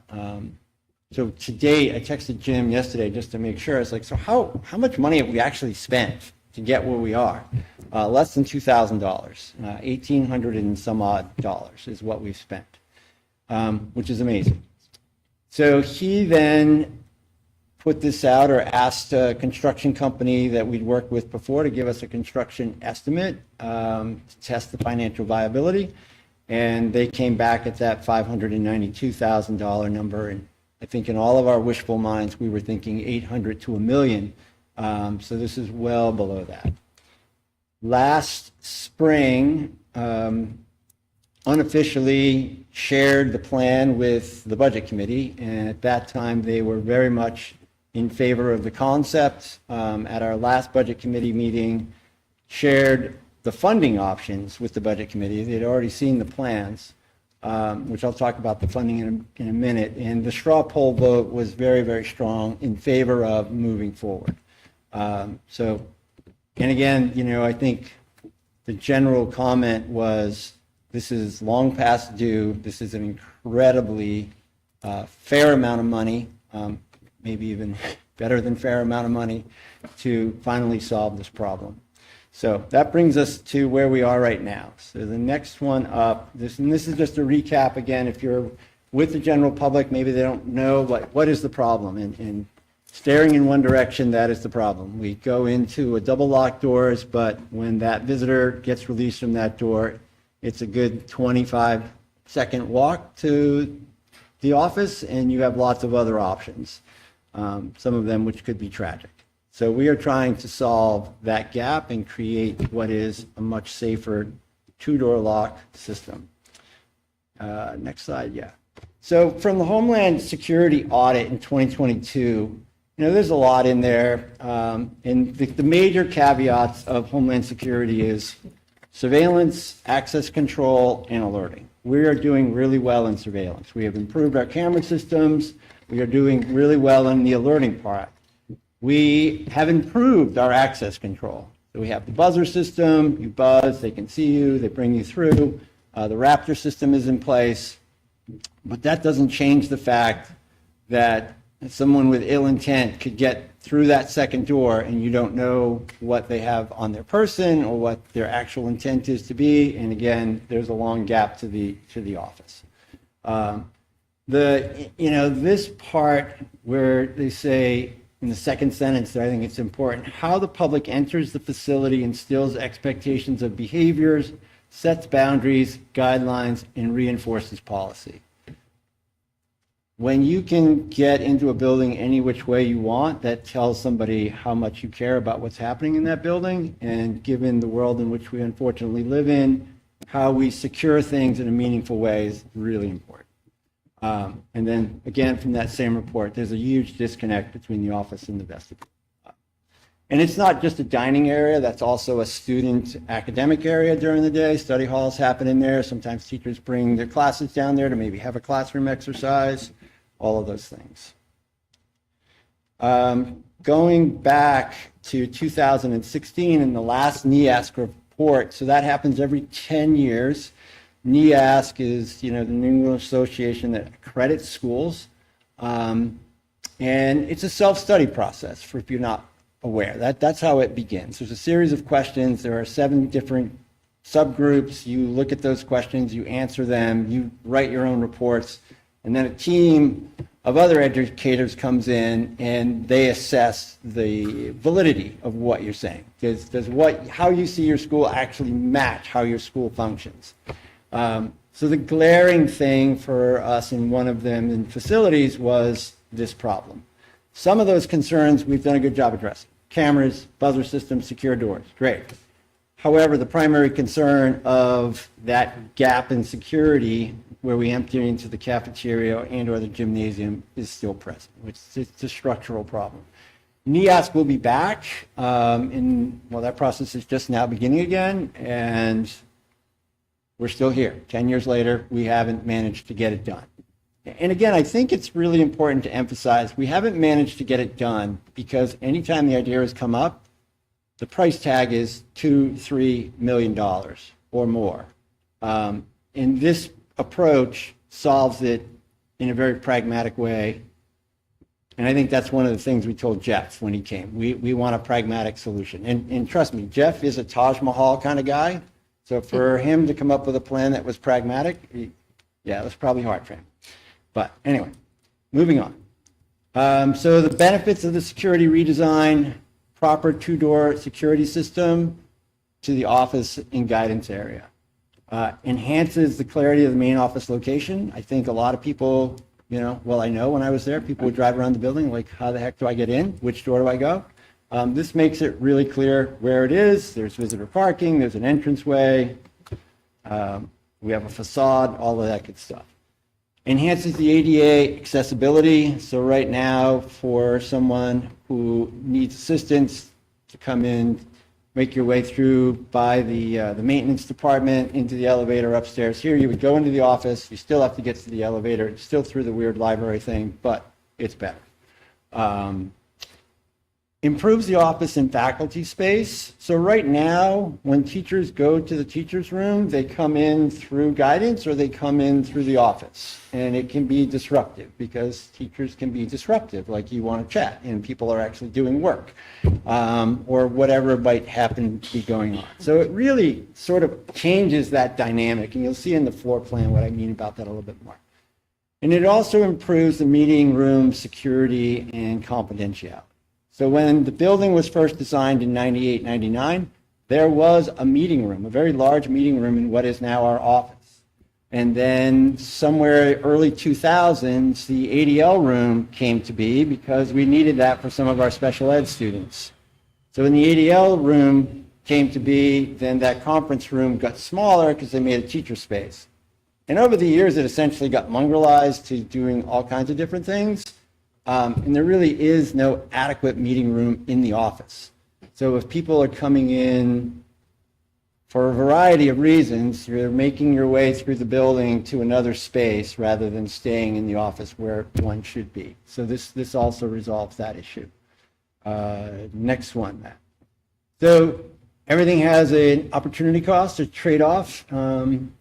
So some things would get realigned. We do lose a classroom, right? So it's in 202 is going to be part of this office realignment, which so room 206, which is now I'm going to get it right. I think it's a foreign language classroom, gets reassigned to the social studies department. 208 would go to the world language department, and 214, which is a smaller space, would go to the special education department. 214 or 211? 211, sorry. Okay. Yeah. But, in talking to Mr. Kelly, he feels pretty confident that all of these objectives can be met without having a significant impact on education. The spaces are large enough to do what they need to do.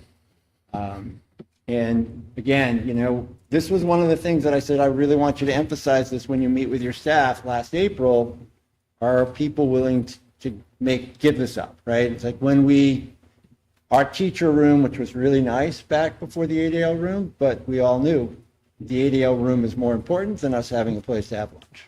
So similar kind of thing, they get it. Like the security of the building is critical. Here's the diagram of what it would look like.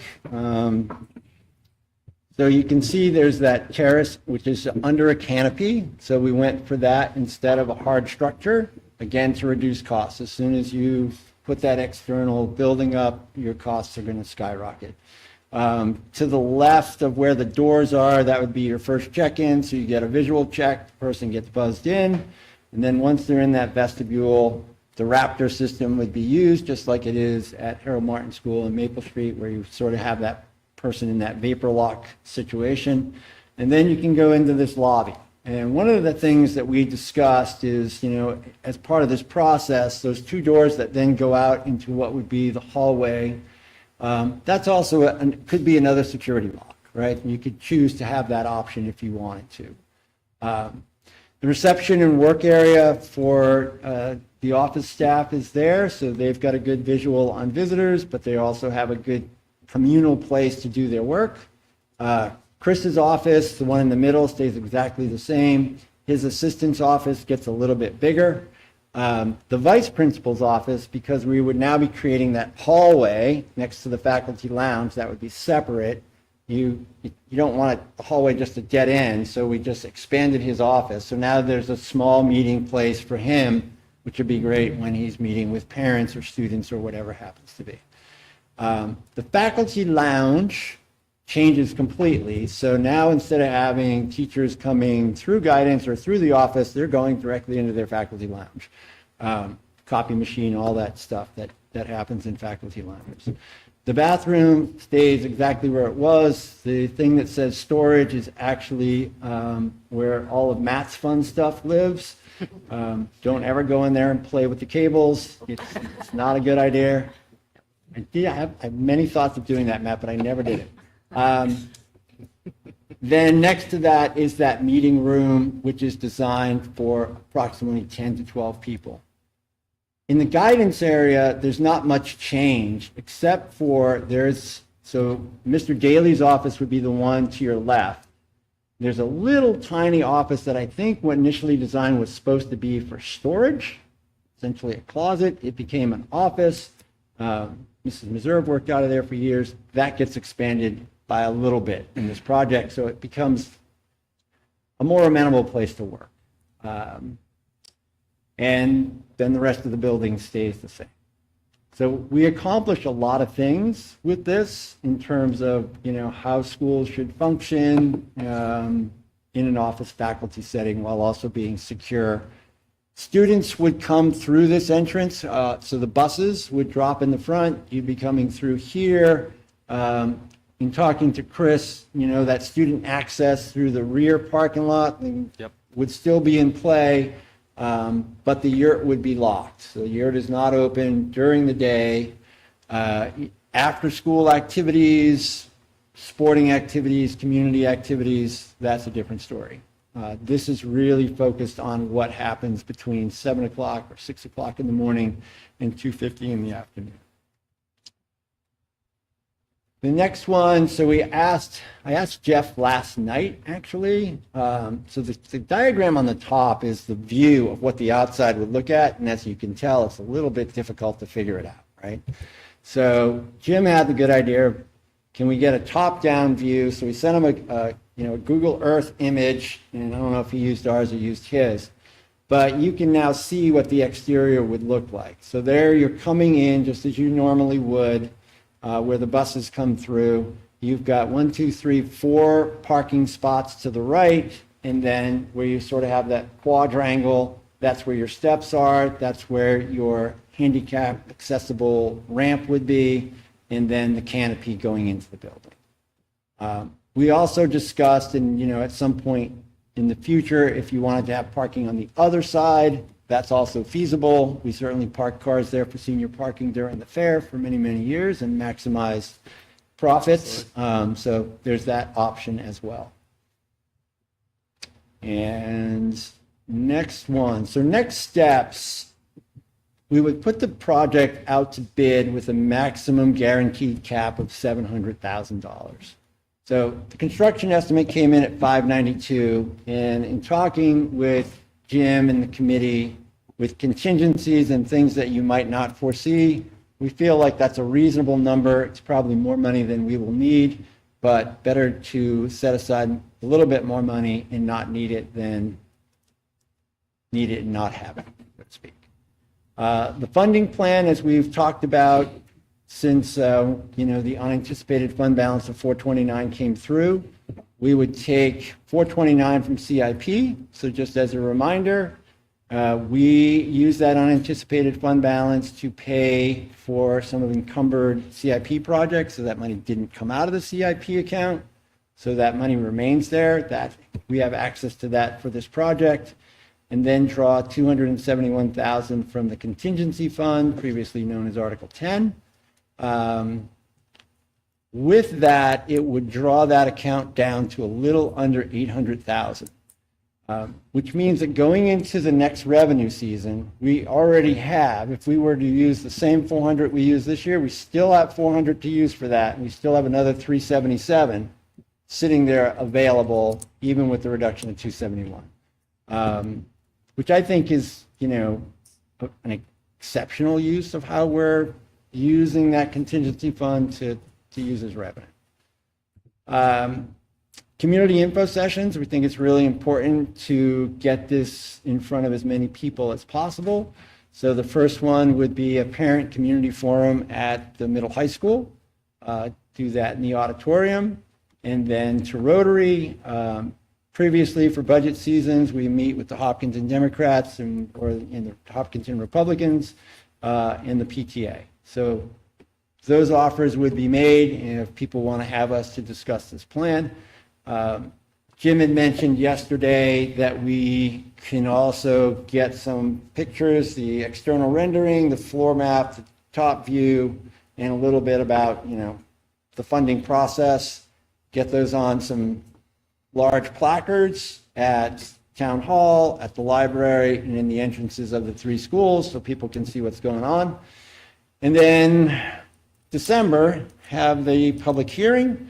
So again, we would do this presentation at that point, probably for the 6th or 7th time. Public would weigh in, the board would vote, all things being equal, and the security gods in our favor, we break ground in June 2026. And we end with that artistic rendering, which I think as you look at that and think about, how you want to secure a school in 2025, in the best interest of everybody who goes there, this is an incredible plan for under $700,000.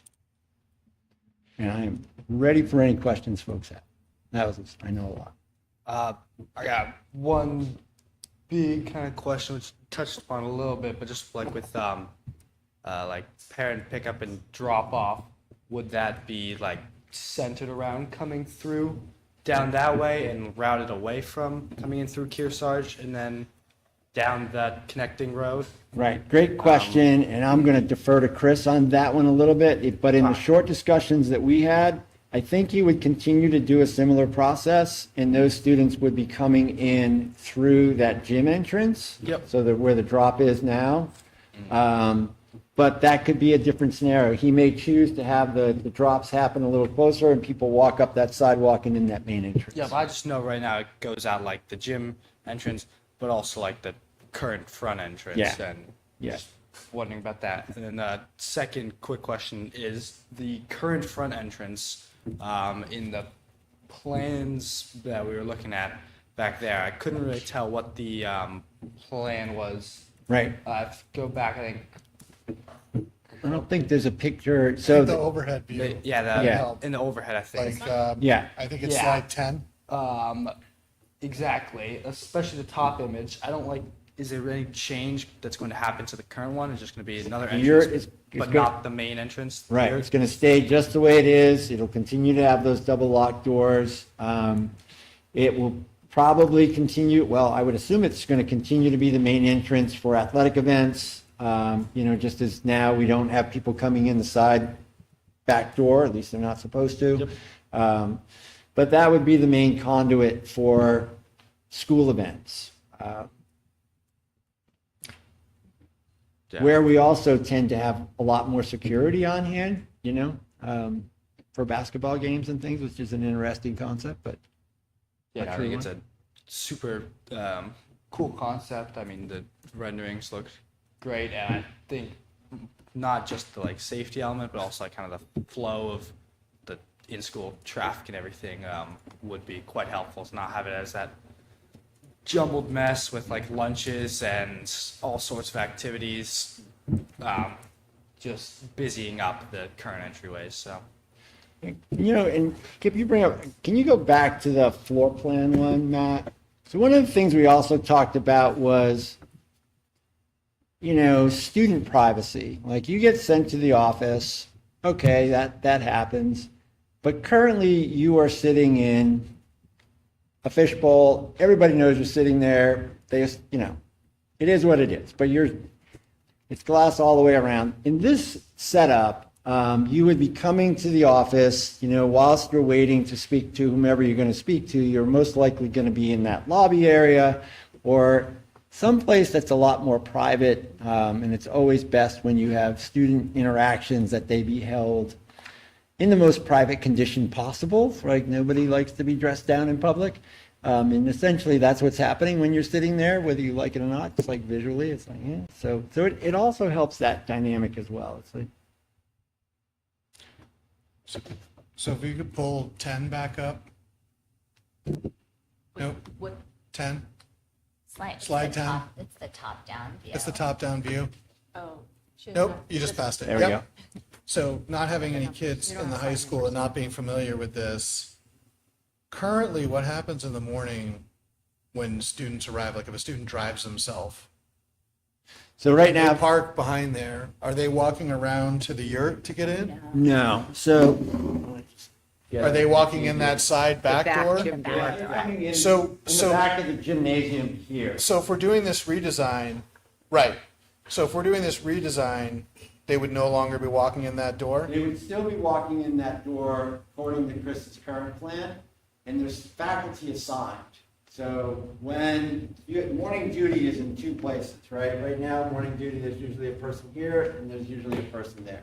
So you're Okay. at the yurt, at those doors, or used to be a little funky cable thing, and also back here. So you'd still have, probably shouldn't be touching the screen. It is touchscreen. Oh, that's good. So there still would be a faculty person there monitoring those students coming in. I guess the reason that I ask is because I'm just thinking like, a chain's only as strong as its weakest link. And so it just strikes me that if we harden the front entrance, but kids can just walk in, or anybody can just walk in the back, then I understand what you're saying. It just strikes me as that really undercuts the value of. So if you harden everything and you say everyone is funneled through here, then I get it. If people can just walk in the other two entrances, it strikes me Only as. one other entrance they're gonna walk in through. Okay, so not the yurt anymore, just the It's back. Common So- practice for most schools, especially those where kids drive themselves, to have a certain period of time where the doors are unlocked from such to the start of school, and then it's locked down. And I where get all it. students. I get it, sort because of- you don't want a bunch of kids walking in front where the buses are, and it's gonna be congestion, so Well, I and get what- it. I'm just thinking about the defensive gains and losses. So I think Because if that, there's, God forbid, somebody is trying, this whole Yeah, thing is about trying to prevent I got something it. bad from happening. I'm gonna answer so- your question. Yeah, So having done both of those duties in both of those places, one, when you're doing the yurt, it's a fire hose. There's lots and lots of people coming in once. When you're doing the back entrance, I would say that the flow of traffic is significantly less, but I also know every single kid who's walking through that door. And if there's a person coming through that door that I don't recognize, I'm gonna ask them what the heck they're doing there. Like that, there's not a stranger, like it is a small place. You don't need to work there very long to know. I don't know who you are. Where's your badge? And you're not a student here. What are you doing here? No, you go around to the front entrance and you check in like every other visitor.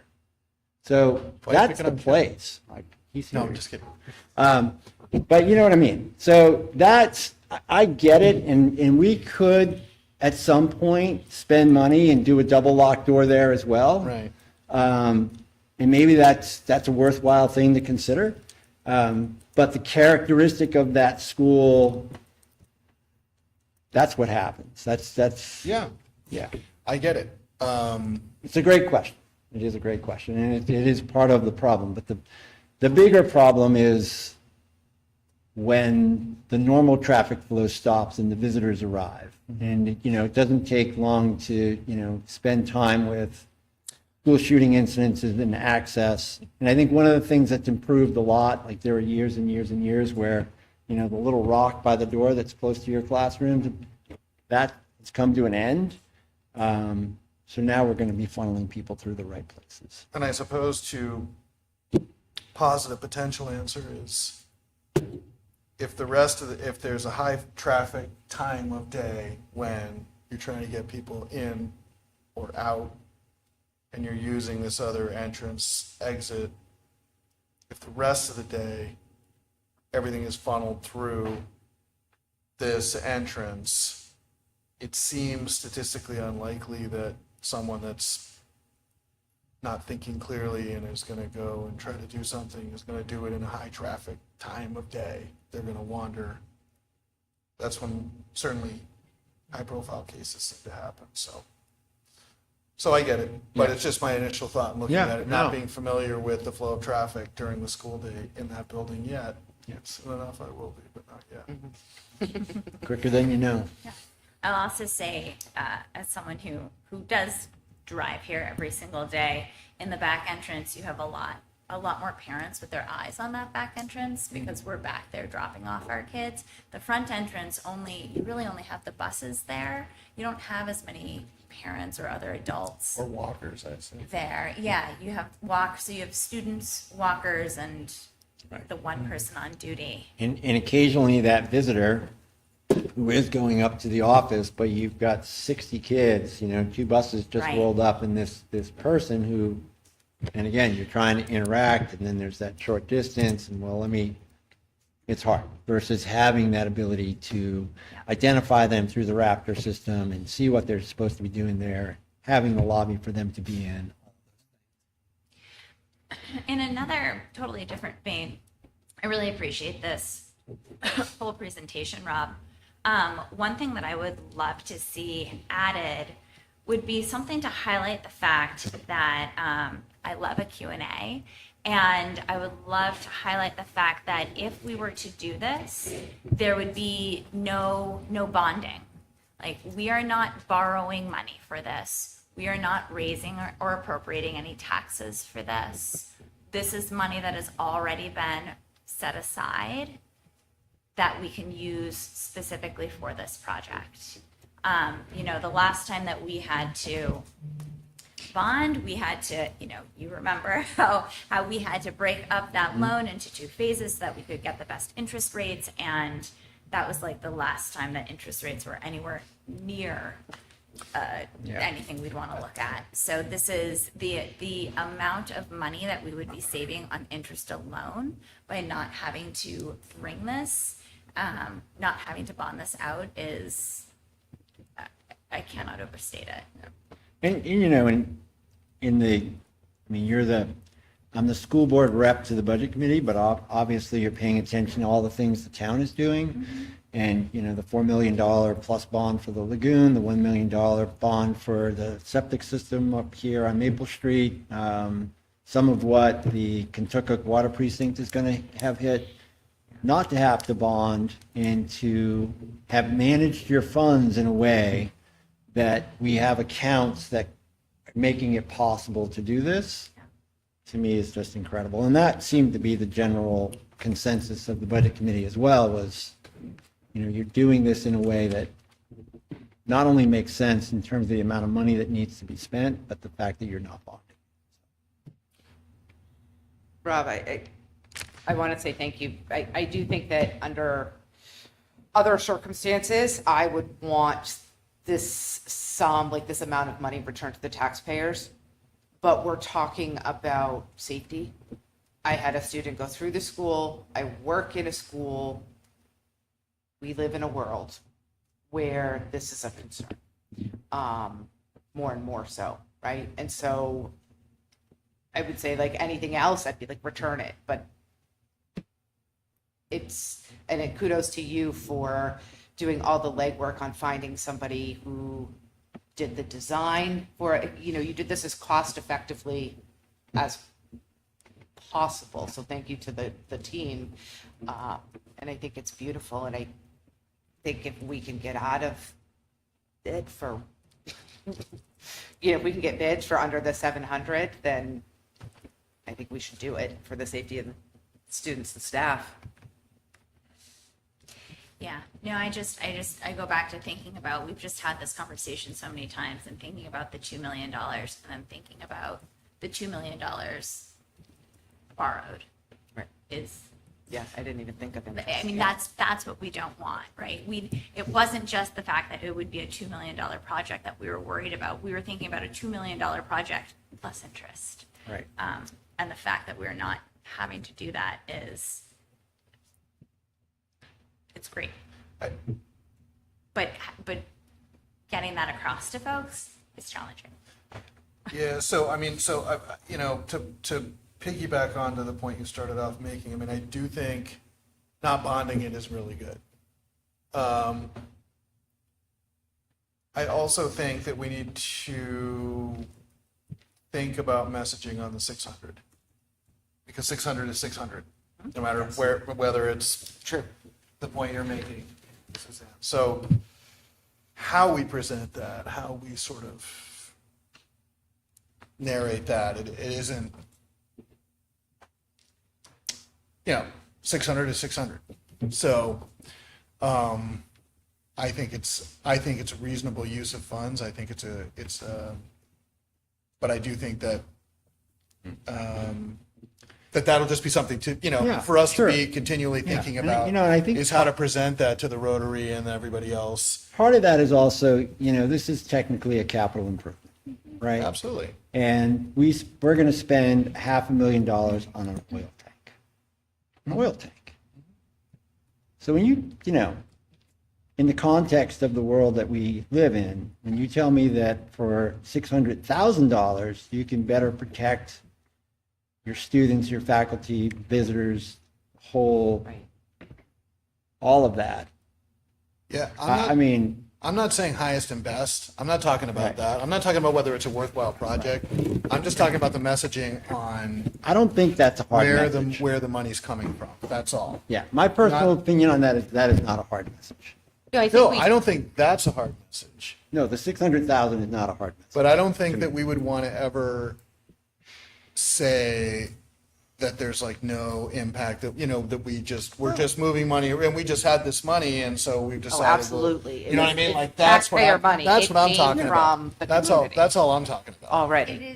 It is a better way to say it that there is not a tax increase due to this project. There, Right. the tax impact would be The that if you messaging don't is what I'm move talking forward, about. that 271,000 could liquidate into fund balance and be returned. So it is better to just call it that there is no tax increase. And then we're back this to the whole project. conversation about that. Yeah. I think the message, though, is the fact that over the past 6 years, the board has made a conscious effort to use its trusts in a different way.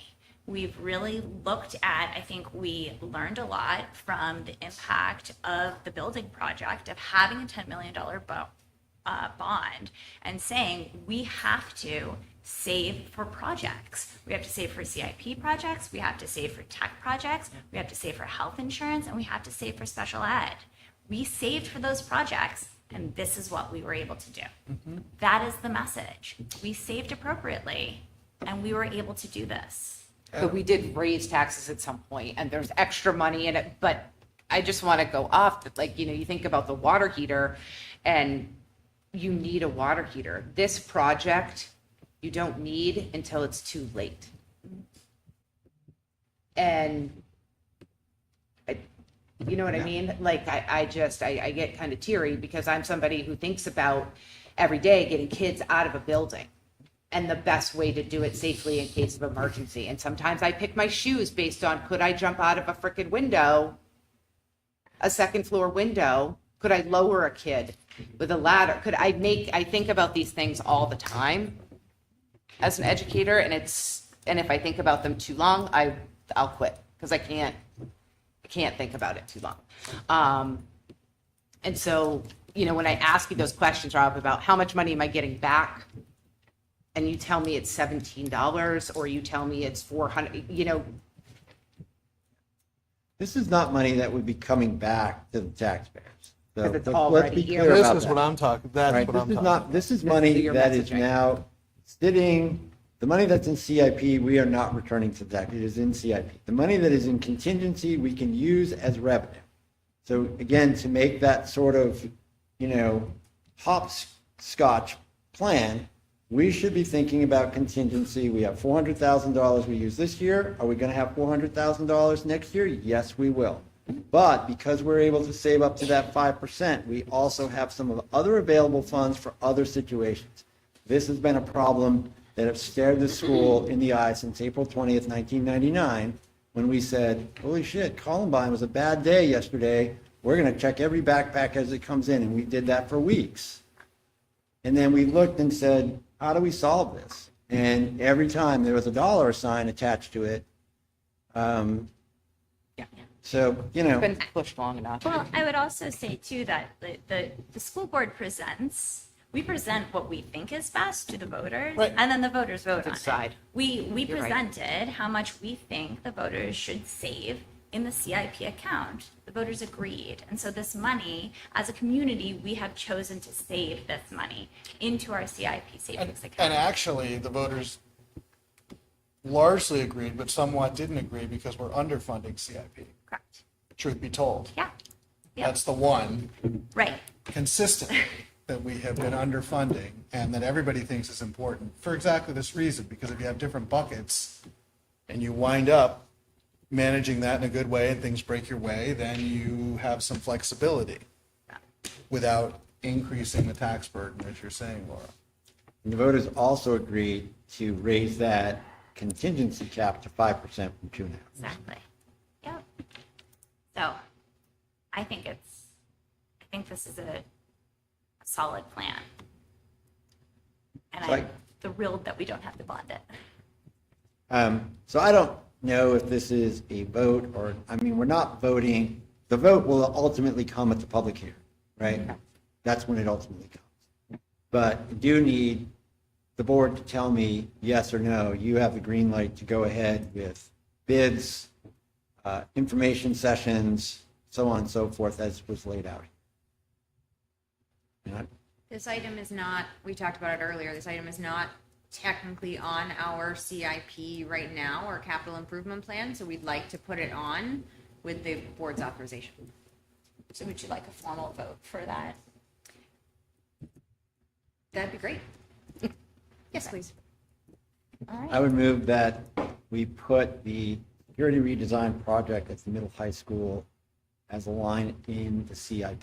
Add second. Wonderful. All right, so motion and second. Any further discussion?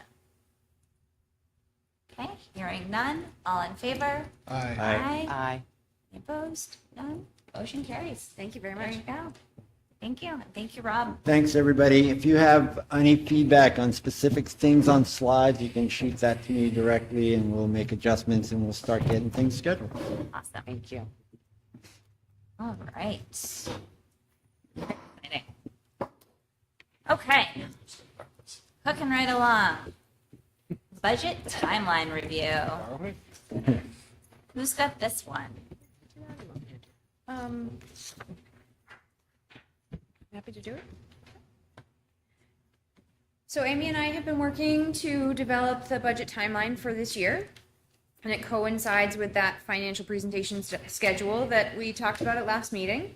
So we have already started working on budgets. Tomorrow, essentially the school level budgets are closing. So they've already met with their teams. They're working on finalizing the principal budget, the director's budgets, and then over the next 2 weeks, Amy and I will meet with we'll review them and meet with the staff to go over their requests for the operating budgets. I have asked them to do something a little different this year. With Rob's piece about taking a look at fixed costs first, and then let's see what we can add in, right? What are contractual obligations? What are our costs to make our schools run as status quo? And I'm utilizing eFinance in a different way than the previous BA used to. There is a field called requested base, and there's a field called requested new. So I have asked all of our staff, and I'll show it to you when we meet on the 16th to talk about it.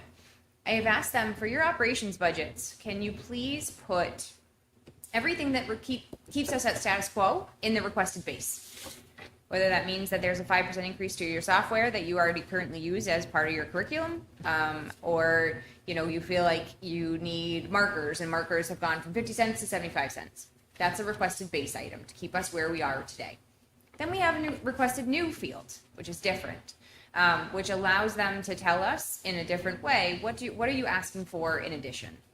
These are not high hopes. These are not pipe dreams. These are items that you would like to add to your curriculum or add to your budget, but are not in there currently this year and are new asks. So we'll be able to take a look at those fixed costs and those contracted costs a little bit clearer than we have in the past. So that timeline, again, we'll have our directors here on the 16th. That's the first presentation we'll really have of the operations budgets. I expect to see health trust rates for health insurance and dental. Remember, it's not GMR anymore. It's not guaranteed maximum rate. It is actually the rate we will see will be set in mid to late October. And so that's where we see in November, we have the first round of the full budget presentation, which takes into account all of the staff and their benefits costs as well. So we do this in two pieces, really. We talk about operations first because it's available first. And then we'll talk about salary and benefits. We have no union contracts this year, as we've talked about. So these numbers that we'll see are going to be the numbers. And they're at, as we know, current rates and staffing levels at this point, unless I know specifically of something going on. And then as we look, we'll talk in December. We start to target tax rate impacts. We start to target warrant articles and what those will look like. January, the school board will finalize your budget, and we will present that finalized budget to the budget committee on January 7th. So that's relatively early this year. It's beginning of January. So Rob will do that presentation to the budget committee. After that, We have the public hearing, which is on February 4th, which is in plenty of time before our annual meeting. And that public And- hearing is the Budget Committee's public hearing. Yes, this is Budget Committee's public hearing. So right now, our timeline doesn't have our budget public hearing. If we need to have one on the school district level, I don't know if you do. Can't remember. No? Okay. And then after February 4th, we'll know Budget Committee's recommended numbers, and we'll finalize warrant articles, and annual meeting is March 14th.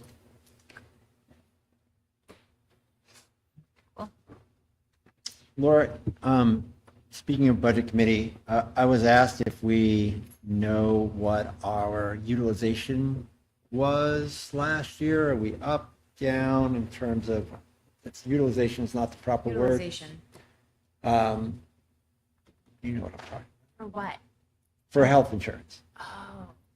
Oh, what percentage of our staff take it, you mean? The number we're talking about? Like in terms of, remember we talked about, we're giving you $100 and we're spending 142? Yep. Yes. Do we have any sense where we're at in that regard? No, they send that out when they give me the rates for Okay. next year. All right. So that comes out as a rate summary in October when The I get mod, that's Yes. what, the mod. I'm like, when I get new rates. I'm like, what are you? No, I don't have that. But I will get that when they send them out in October, and I can take give you some base numbers. Yeah. We'll also have some ideas at that point, finalize numbers of who has taken the new health insurance plans and who has stayed with the driver plan, as we call it. I will also mention, as we talk budget timeline, one of the things that we had mentioned last time was that you wanted to see the budget committee dates and how those correspond with our dates. So on this new finance presentation there's one that says WBC. There's a right-hand table that indicates the budget committee meetings now, and when our financials will go to them and when we need to do our presentations. So that should help us to decide, when we get them involved in our budgets for the year. thank you very much for this. This is as we know, it's a working document, so it will continue to be updated. And I'll just pop it into, the board support folders for us, so we have it as when we want to project and look forward. I know one of the items now is on 12/16. I'll add this in. There's going to be a public hearing for the high school security redesign. So that will go on to the financial presentations for next time. On 12/16? Yep. That was on Rob's That was on slide. mine. He had Okay. 12/16 as one of the public hearing dates. All right, I feel like I'm going to need a list of where I need to be and when Right. somebody. We have a needs- board meeting that night. so- Yeah. On 12/16? Yeah. Why don't I have that one in my kids'? No. It's one of the million invites that Jody sent us. Yeah. All right. For some Thank you, reason, Joe. That's not in there. Great. Thank you. So any questions on our timelines and our financial schedules, any of that right now? Did we send this dual document to the budget committee? Sure. That'd be good. So when we send over the financials, Yep. send that as well. I can absolutely do that. Thank you. Right now, it ends, just so you know, the budget committee side ends on February 11th because that is their last scheduled meeting as of right now. So once we have more meetings scheduled for the budget committee, I'll be able to update that.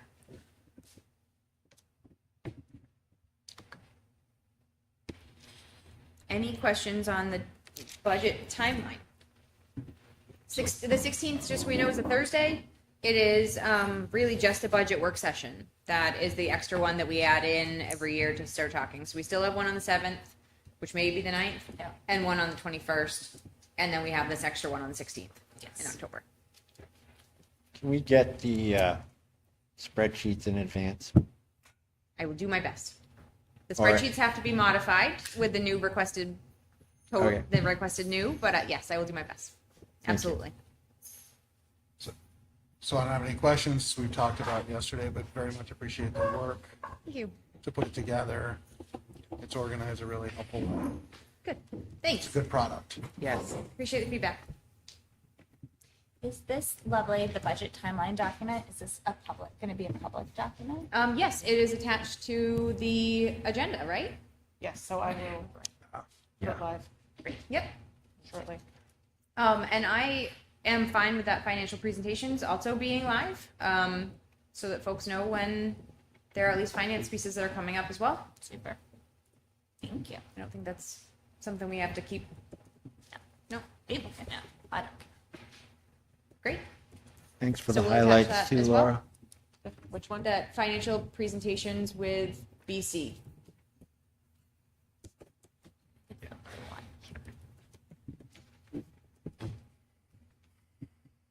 All right.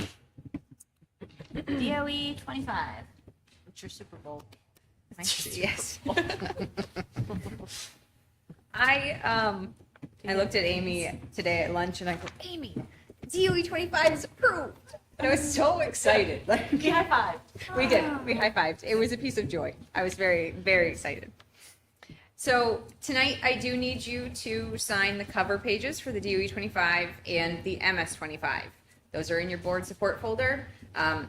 Just to give you an idea, DOE 25 is the annual school reporting to the state. That there's one piece that goes to the Department of Education and one piece that goes to the Department of Revenue Administration, which is the MS 25. The MS 25 feeds directly off of the DOE 25. And yes, it is a 25-page report. That's where that number comes from. With some additional subsequent pages at the back. This data that we provide the state once a year provides them information on cost per pupil, average teacher costs, and they use it and they present it on the DOE website. So that's where these average pupil costs are. The average teacher costs that you see in their analytics come from our DOE 25s. It is also our way of showing them, what's on our balance sheet, of where our unassigned fund balance is for taxes, and then they compare that with our, what's called our MS-24, which is our statement of revenues, and so those numbers will match when we come with that, and that will come in a little later in November, the final MS-24. So the DOE does post the DOE 25 publicly. It does not go up on our website as a standard thing, but it is available on the DOE's website once they're done and finalized all of them. And so I do ask, if you have taken a look at it, that you sign both cover sheets. You'll see that the date is September 1st on the cover sheets. We did receive an extension through October 1st. That extension approval is in this little packet, just in case you need to see it. It is a very common practice we learned for many school districts to get extensions on their DOE 25. I think we get one every year. Don't kill me, but now I see Abbottoni. No, you do not. I did. I don't know. I pulled it when I opened it. I just opened it. I don't know. It So flashed yesterday up. in finance, we were dealing with this very, very strange Now I see it. glitch in the DOE 25 that's showing Concord school districts and their schools under our elementary expenditures. I almost don't There's even no want to tell you. expenditures on it, but On school level expenditures on the right-hand No, side. no data, just the name. just the names are coming, but they're not Right, on. there's the only data, yes, the Yes, only data but is they're for not on mine. Hopkinton School District. So those cells can be just, I don't know. Academy of Science and Design. I don't know why. I don't No know. money. Maybe when we send it in, we can just be like, also, please make sure. Right. Laura, can I ask a question? You're not trying to take over Abbottoni. Because there's often questions in the community regarding like a lot of the iPlatform reports on the DOE website. And one of the things that we consistently push back on is, because I know like in my district, it's sort of the same thing, how the state, and probably I'm learning that they're submitted through these 25-page reports, like classroom size, like Yeah. average classroom, because anybody who's on the teacher contract counts as a teacher, and then like just divided by the students, and that's where we get the number. But nurses, librarians, speech, like anybody who maybe doesn't have a typical classroom load, Yep. but they're counted in the count. Like, is there another way to give a more realistic, because like if I go to my district and I look and it's like 12-1, like never had a 12-person class. Right. Could we go back to that? And I think the same thing happens here. Yep. So can we ask the state to like accurately reflect that? So I don't Or- actually, in this report, we don't provide teacher counts. In this report, Okay. we do provide the total amount of teacher salaries Okay. and teacher benefits, but we don't provide teacher counts. That comes actually, I think, from a report that Jody and I are going to do in the next couple of months that Okay. provides our employment okay. records. Okay. But I can ask them at that time. Yeah, I just If they stop because considering it's nurses as a rub teachers. that I consistently get as a school board member, but also a teacher, where I'm like, never had a 12-person Yes, class. because we have speech, we have psychologists, we have nurses, Anybody who's guidance covered under the counselors, teacher right? contract Yes, is yes. included in that number. Yeah. And so it drops the. I would say it also depends where they pull the data, because we may have a section of students who are taking automotive 2 in the Concord Regional Tech Center, but it's 2 students. Yeah, So yeah, that it's accounts 4 for kids. depending on which data they use, that accounts for our average. It's Ah, obviously not the 4 class that yeah, normally it's because we're taking 16 students. okay. So it just really depends on the data source. Yeah, where they're getting it. Okay, thank you. Yeah, that I-platform is like kind of, Challenging. that's great.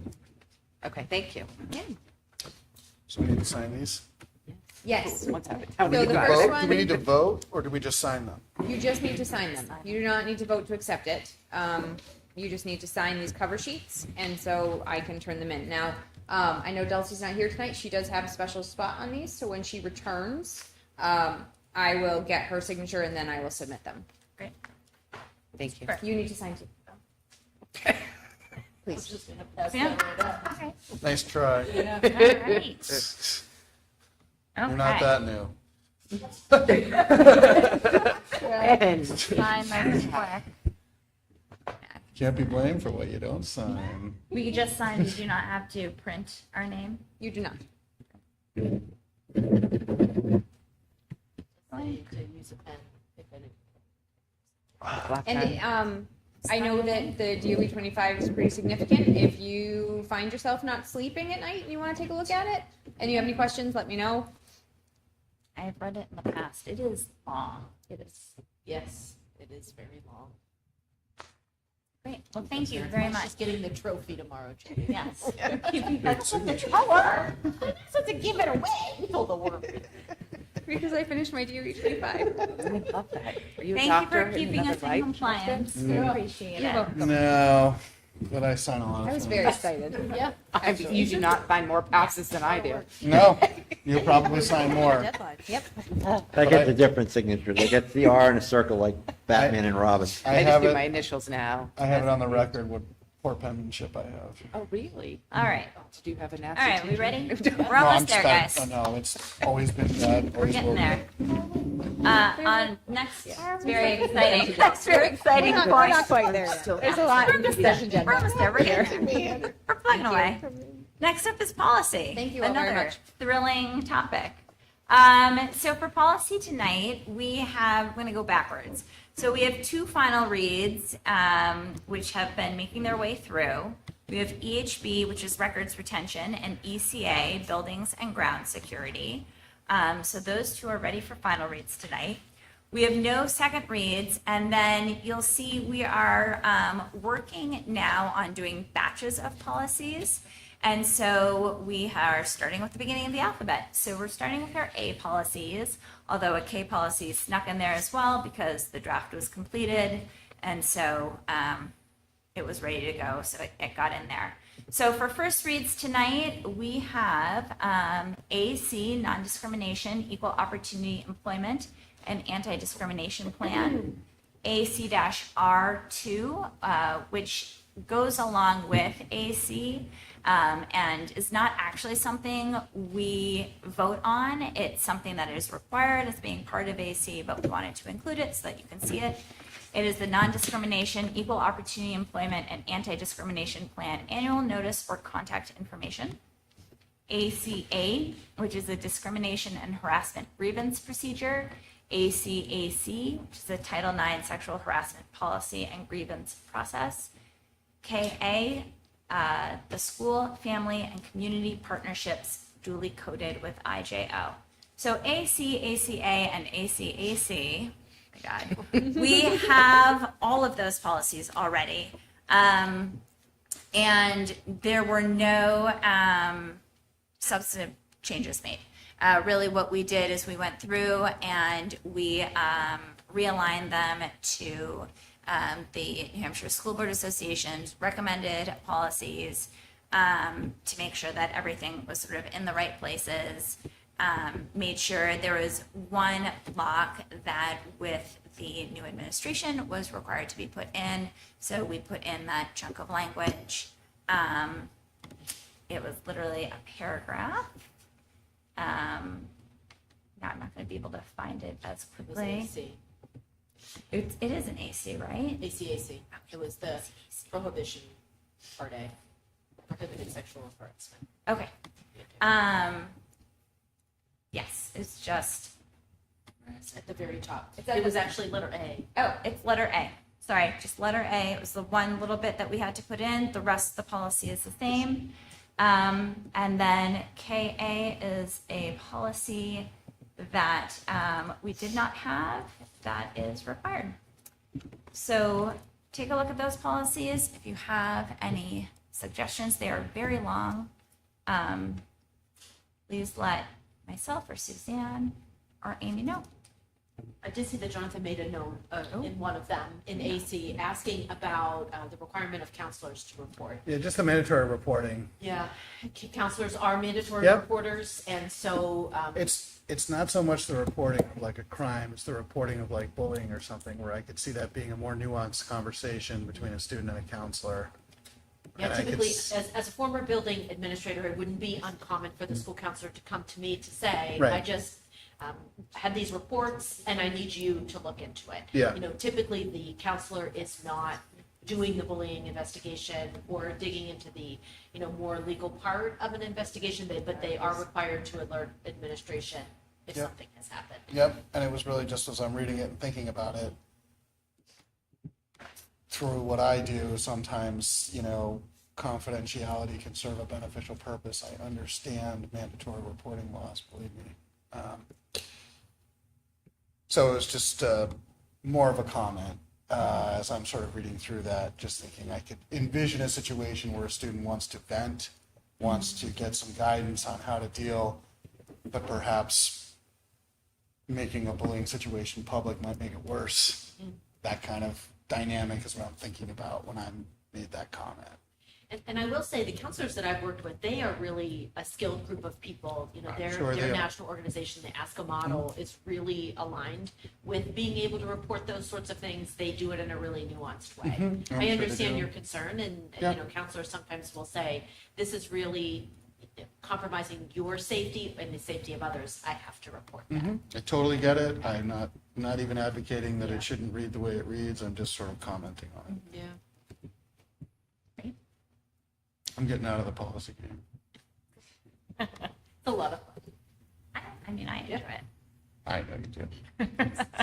I also like it, Jonathan, so. I like it too. I'm just saying stuff. I am thankful that you all like it. All right. All right. Great. So with that, is there a motion to approve policies EHB and ECA as presented? Yeah, so moved. Second. Excellent. Any discussion? Hearing none, all in favor? Aye. Opposed? Motion carries. Thank you. And we're on to the consent agenda. All right, personnel reports first. So we think that Jim alluded to this earlier tonight. Deb Boutwell, Maple Street custodian for 20 years, is retiring. Her last official day is October 3rd, but she will be using some of her vacation time that she has carried over and earned. So her last real day is actually tomorrow. Wow. And then the Harold Martin custodian that he mentioned will be filling in temporarily as coverage for her vacation until she's officially done. So he didn't take the position on until you vote for it, but he is going to be temporarily filling in starting on Thursday, at least to cover. And so we will have a gap at Harold Martin. The other resignation is Ruth Driscoll, which is a bit of a surprise. Kindergarten teacher has resigned. Current employees with changes to their contracts. We have 3 of them. So I will start with Scott Muzzy, even though he's at the bottom. He is our Harold Martin night custodian, and we would like to recommend him for the day position here at Maple Street. Maggie Mulhern is a special education teacher at Harold Martin, and she would like to take the role of kindergarten teacher. And then lastly, Carrie Canfield, who is an IA in the preschool program now, would like to take on the preschool teacher role that was vacated by Marissa McGann. So they just short the preschool IA. Yes, so we would be short of preschool IA. Which is a temporarily an easier job to fill with a substitute than a preschool teacher would be. Or kindergarten teacher. Yes. And last time we talked about Kenda Beckwith, who is the preschool coordinator and the preschool teacher. Carrie will be filling in as a regular ed preschool teacher, so that those votes that we did for Kenda last time will still apply. She will still be doing extra case management work. Is that correct? Yes. Amy? Yep. And the coordinator role. And the coordinator role. So those votes still apply. Okay. Big thanks to Deb. I would always see her here. She would always take very good care of like the outdoors, and I don't know. She was lovely. She's So lovely, and she big cleans the thanks to SAU her. building for us as well in the mornings before anyone gets in. So Yeah. yes, we appreciate her work. Thanks to Scott Muzzy. I'm sure he will be lovely here as well.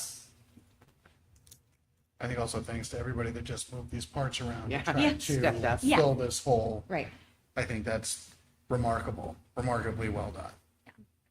So we will have a new vacancy of a special education teacher at Harold Martin, and again that preschool IA, and a Harold Martin night custodian. Any questions on the personnel report?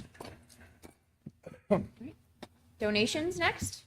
We have one donation tonight. The donor has asked to remain anonymous, and it is for $1,000. And the 8th grade Washington, D.C. trip is back this year, and the donor would like to contribute $1,000 to the Washington, D.C. trip for financial aid for students that may need it. They've given the directive to the middle high school to work with those students that might need it and assist them in being able to go on the trip. So we thank them very much for this generous gift. Absolutely. Are they going in the spring? Yeah. Is that when they're going? Yep. So this Cherry money blossoms. will end up going to the student activities accounts at the middle high school, and go into this Washington DC trip for them to spend from their student activity accounts. Excellent. A lot better than going there in the summer. Right. Next, we have a budget transfer that I need approval for. I had a different note here.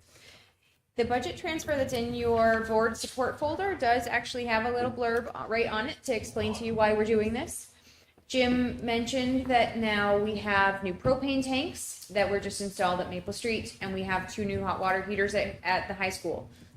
We switched and converted from oil to propane, which in the scheme of wonderful accounting is 2 different object codes. We're going from 624 to 629.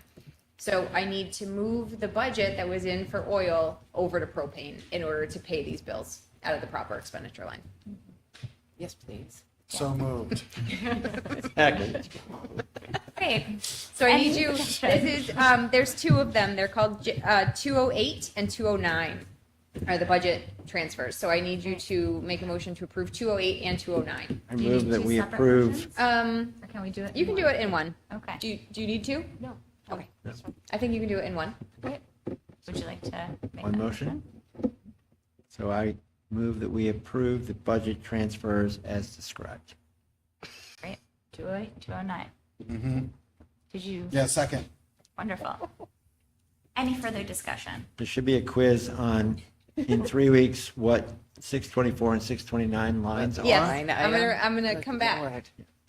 No. Check your knowledge. Like the kids Do you in the remember grocery these store numbers? that know all the codes. Or, There was a Okay, quiz yes. like that. I It would was say that you were kid. gaslighting. I absolutely was. From oil to propane. All right. Hearing no further discussion. sorry, motion. All in favor? Aye. Getting punched. Sorry, we're getting a little punchy here. And again, this is off of policy DBJ, which outlines our transfer of appropriations rules, and that anything over 7,500 requires board approval. So I do just want to say 208 is $8,000, 209 is 9,330. I will ask Amy to sign the budget transfer, and then when Dulcie gets back, she will also sign. Perfect. Good Thank you. man. All right. School board financials. So we had spoken last time about the June 30th financials, and I have redone them and put them in your support folder. I wanted to revise them based on the information that Suzanne and I talked about. I just want to say thank you again for pointing out what looked like a discrepancy in the revenues. It wasn't. As I looked at it again, I realized that we have what's called earned revenue, and then we have other finance uses, right? And when the district contributes money to the food service program, it's an other financing use. It's not earned revenue. They didn't earn it through sales. And so I took the revenue reports, and I just wanted to show you that I did break it out. So you have earned revenues, and you have now you have other financing revenues, so you can see exactly what the district contributed and what they used for fund balance, and now all those numbers tie to that finance sheet. So it's very clearly represented. Thank you. You're welcome. Thank you again for pointing it out. And you can also see we have, we did it essentially the function totals for the general fund. And then lastly, I did want to point out that we talk about unassigned fund balance being $500,000 and change. But on the last page of the financial statements, you'll see unassigned fund balance is at 135. That is very similar to a corporation's retained earnings account. And so that's essentially the fund balance from, that's remained. And then we have net income because you have your revenue minus your expenses. As you roll into period one of the next year, those go into your unassigned fund balance. So you will not see them on an end of year report. You'll see them in July. And so that number changes in July, and then it updates. And so now when we look at August, you'll see that $500,000 number that we talked about. And that's all explained on the first page. I tried not to put it in BA speak. Really No, tried. I appreciate it. I think as we were starting to having conversations about lunch prices, Yeah. and that's, I think, for me, seeing that plainly helps me sort of see some of the issue. Yes. Thank you. And I did give you account codes as well on the front, just for 7,700, 7,600, so you know which ones to look at on the balance sheet in the back. Thank you.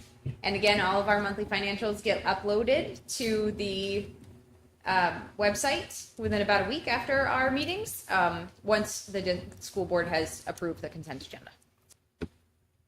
So last but not least is the August financial, and I'm kind of excited about the August financial. I'm a little bit of a nerd over here, guys. I'm really excited to be putting this together and be modifying the financials in this new way. So it's revised based on some great information from the Finance Committee and their feedback. And so this new financial statement has our funds grouped together. So you can see general fund, expenditures and revenues, Fund 21, which is food service, expenditures and revenues. And then at the end, we have, and balance sheets. So they have expenditures, revenues, and balance sheets. And then at the very end, we have our Fund 70, which is our trust funds, and gives the balances of the trust funds. Pages are also labeled now, so we have page numbers for reference. So the bottoms have page numbers. There is a function key on page 2. So you'll see that all of our expenditure functions, for those that don't have my brain that remembers these numbers, we have a key now, so you can go ahead and look back and forth at the functions and see what they are. And lastly, I think we discussed that if there's anything that is highlighted on the first page, it is actually going to be highlighted throughout the report, so you can tie my information to the items in the report. So if I mention that there's an expenditure that's, a little bit lower, or a little bit higher, I'm going to highlight that expenditure for you now, so you can just take a quick look at it.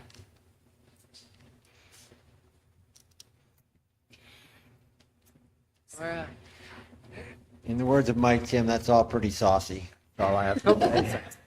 Who said that? Mike Tim, he used to teach at the high school. Oh, He loved the word saucy. okay. And it is saucy. It's really good. Yes, thank Easy you to very read. much. It's a much, Yeah. it's a really, it's a big improvement. I don't have a math brain, so this works for me. Do you have any? So the last piece I will mention is that I know that the previous BA gave you fund balance projections starting in August. For me, it is much too soon. I want our benefits to settle out. I want our salaries to settle out. And so one of the pieces on the front page just says that fund balance predictions will begin in the October financial statement that we talked about in November. Yep. And then at that point, you'll see a new cover page that outlines essentially that fund balance. And that will be the last, or a addition to this.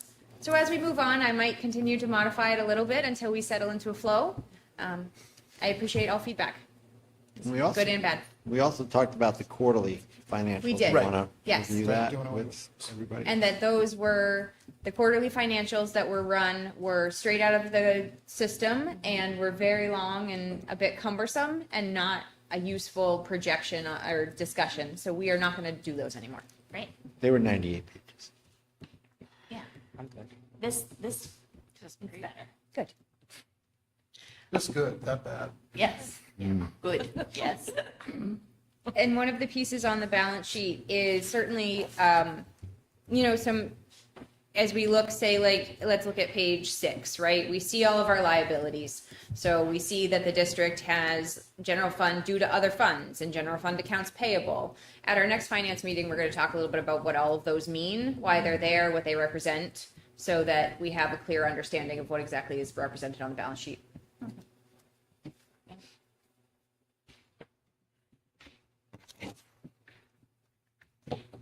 Speaking my language, Laura. I appreciate you. Maybe we'll create another key. Yeah. Never know. Yep. You guys are just showing off. I'm gonna have to print out the key and bring it with me though. We'll get Jim to make one of those boards. Right. Put the key over. Right. Big one. No, we'll need it in front of us. All right. Awesome. All right. Any other questions, Laura? Thank you. You're welcome. Very much. All right. On to you. I'll be brief. I wanted to also just note my thanks to the folks at Herald that are navigating some of the changes for the instructional team. Maggie Marin has really stepped up. She had said that it was one of her lifelong dreams to be a kindergarten teacher, so we're making it happen for her. Maggie was originally licensed in Vermont. She's also taught in Massachusetts, and so we're just really lucky to have her here. And Carrie Canfield, I think, will be a seamless transition into that role. She's already familiar with preschool. Her and Ken to have a great working relationship, and so I'll have more information on that in the coming days. Transportation, I just want to notice and recognize that transportation has been a real challenge this fall. Laura and I meet pretty much every day with First Student, and I feel badly for Herbie. Herbie comes in, it's sort of tricky for him because we are saying that this is not acceptable. He really doesn't have any viable solutions, just like all school districts nationwide, not just in New Hampshire. We're experiencing bus driver shortages. There was an article about it recently. We've also had some equipment failures with cameras. There were some problems with the bus early on in the school year. So I just want to acknowledge that it's been a challenge, and we will continue to do our best to navigate it. I know that there were some communication out on social media that was brought to my attention, and I just want to remind folks that the communication from the school district will not be posted, in a forum, you would want to check your parent square or reach out to one of us if you're interested in learning more about the specific challenges for a particular bus route. We are doing the best we can. I know that the first student is doing the best they can, but at the same time, it's not what we expect. And I just want to acknowledge the impact that has on students and families. We will have our first all-staff meeting on Tuesday, September 30th. The Hopkinton School Foundation is coming. You're welcome to come if you want to listen in. They just want to talk a little bit about their organization, highlight some of the projects that they've done, and encourage teachers to apply for some of their grants. We will also have a required training on students that are experiencing homelessness. We will be joined by actually the main person at the DOE. Her name is Christina Dotson. She has offered to come, and Christina's wonderful, and she'll be doing a training with our staff. And just thank you to everyone for your resilience and partnership as we continue through the school year. Excellent. Great. Right. I was going to say any questions, but if there are any questions. I have no answers and no bus drivers. Wonderful. So, wish I did. Excellent. I move to accept the consent agenda as presented. Yeah. Excellent. Wonderful. Any further discussion? Hearing none. All in favor? Aye. Opposed? Motion approved. Thank you. Thank you. All right, that brings us to committee updates. I know committees have met. Who would like to start? What do we got? CIP? So CIP just met before we started this meeting. We were discussing particularly some bidding that we got, 3 different sources.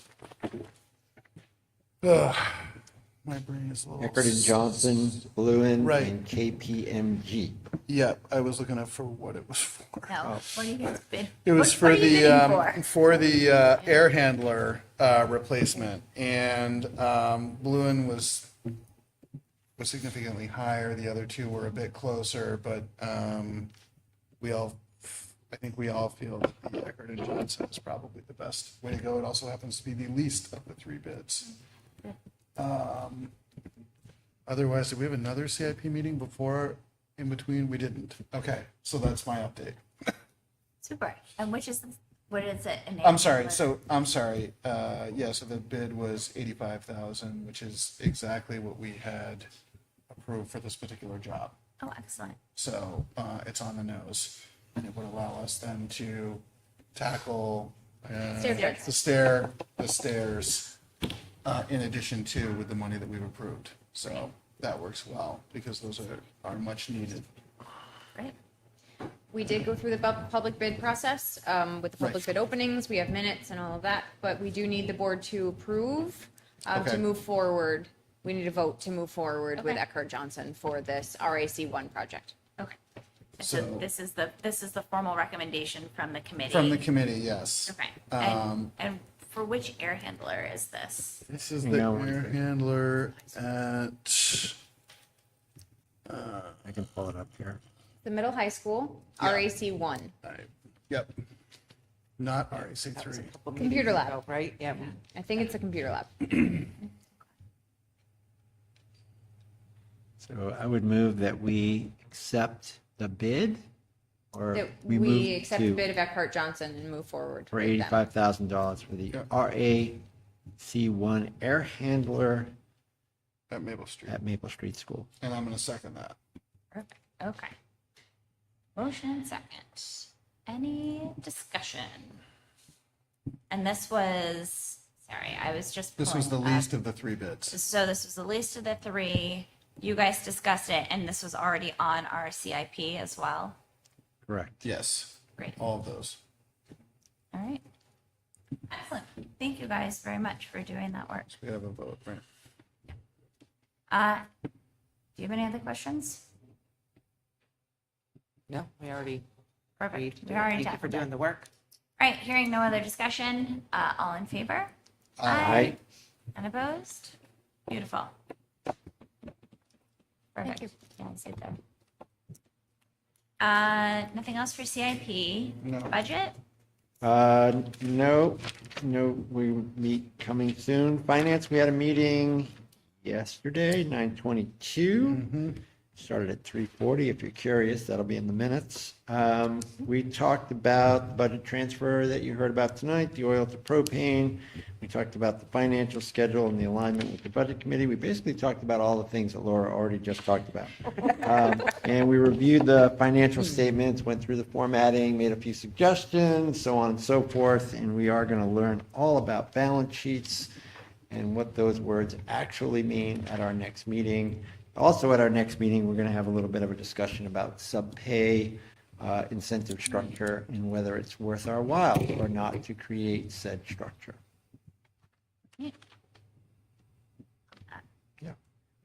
What else? Safety and security? And we also talked about. And that next meeting will happen just prior to our board meeting, the second board meeting in October. So we're trying to meet, our board meeting is on Tuesday, we meet on that. Excuse me, sorry. Okay. And we talked also about the food services and Yes. how important it is for the folks that are eligible for subsidized or free meals to sign up for that, and outreach that we can do to try to make that easier for them. Yeah. Yep. Okay, that makes sense. And that Laura is working with the food service director to try and maximize demand for Yes. what we sell. Wonderful. Thank you. My children appreciate it. Awesome. Policy met, but we already went over that. You know exactly what we did because we talked about it. It's a base. Yeah, lots of A policies. The curriculum, instruction, and assessment. We're gonna have our debut Yes, we're on October 8th. on October 9th. 9th. October 9th. Yes, so October 9th is going to be our first meeting. We'll discuss rounding. Any other, and safety and security is not met, so I think that's everyone. And, EMC. the EMC is meeting, I believe they're meeting on Thursday. I'm not gonna be able to make it though. So, Dulcie will give us an update at the next meeting, and I'm sure it'll be great. What time is the curriculum on October 9th? 3:15, Closest we can get. People will be coming from all directly from class. All right, so, any other committee stuff? No? Super, we're doing great.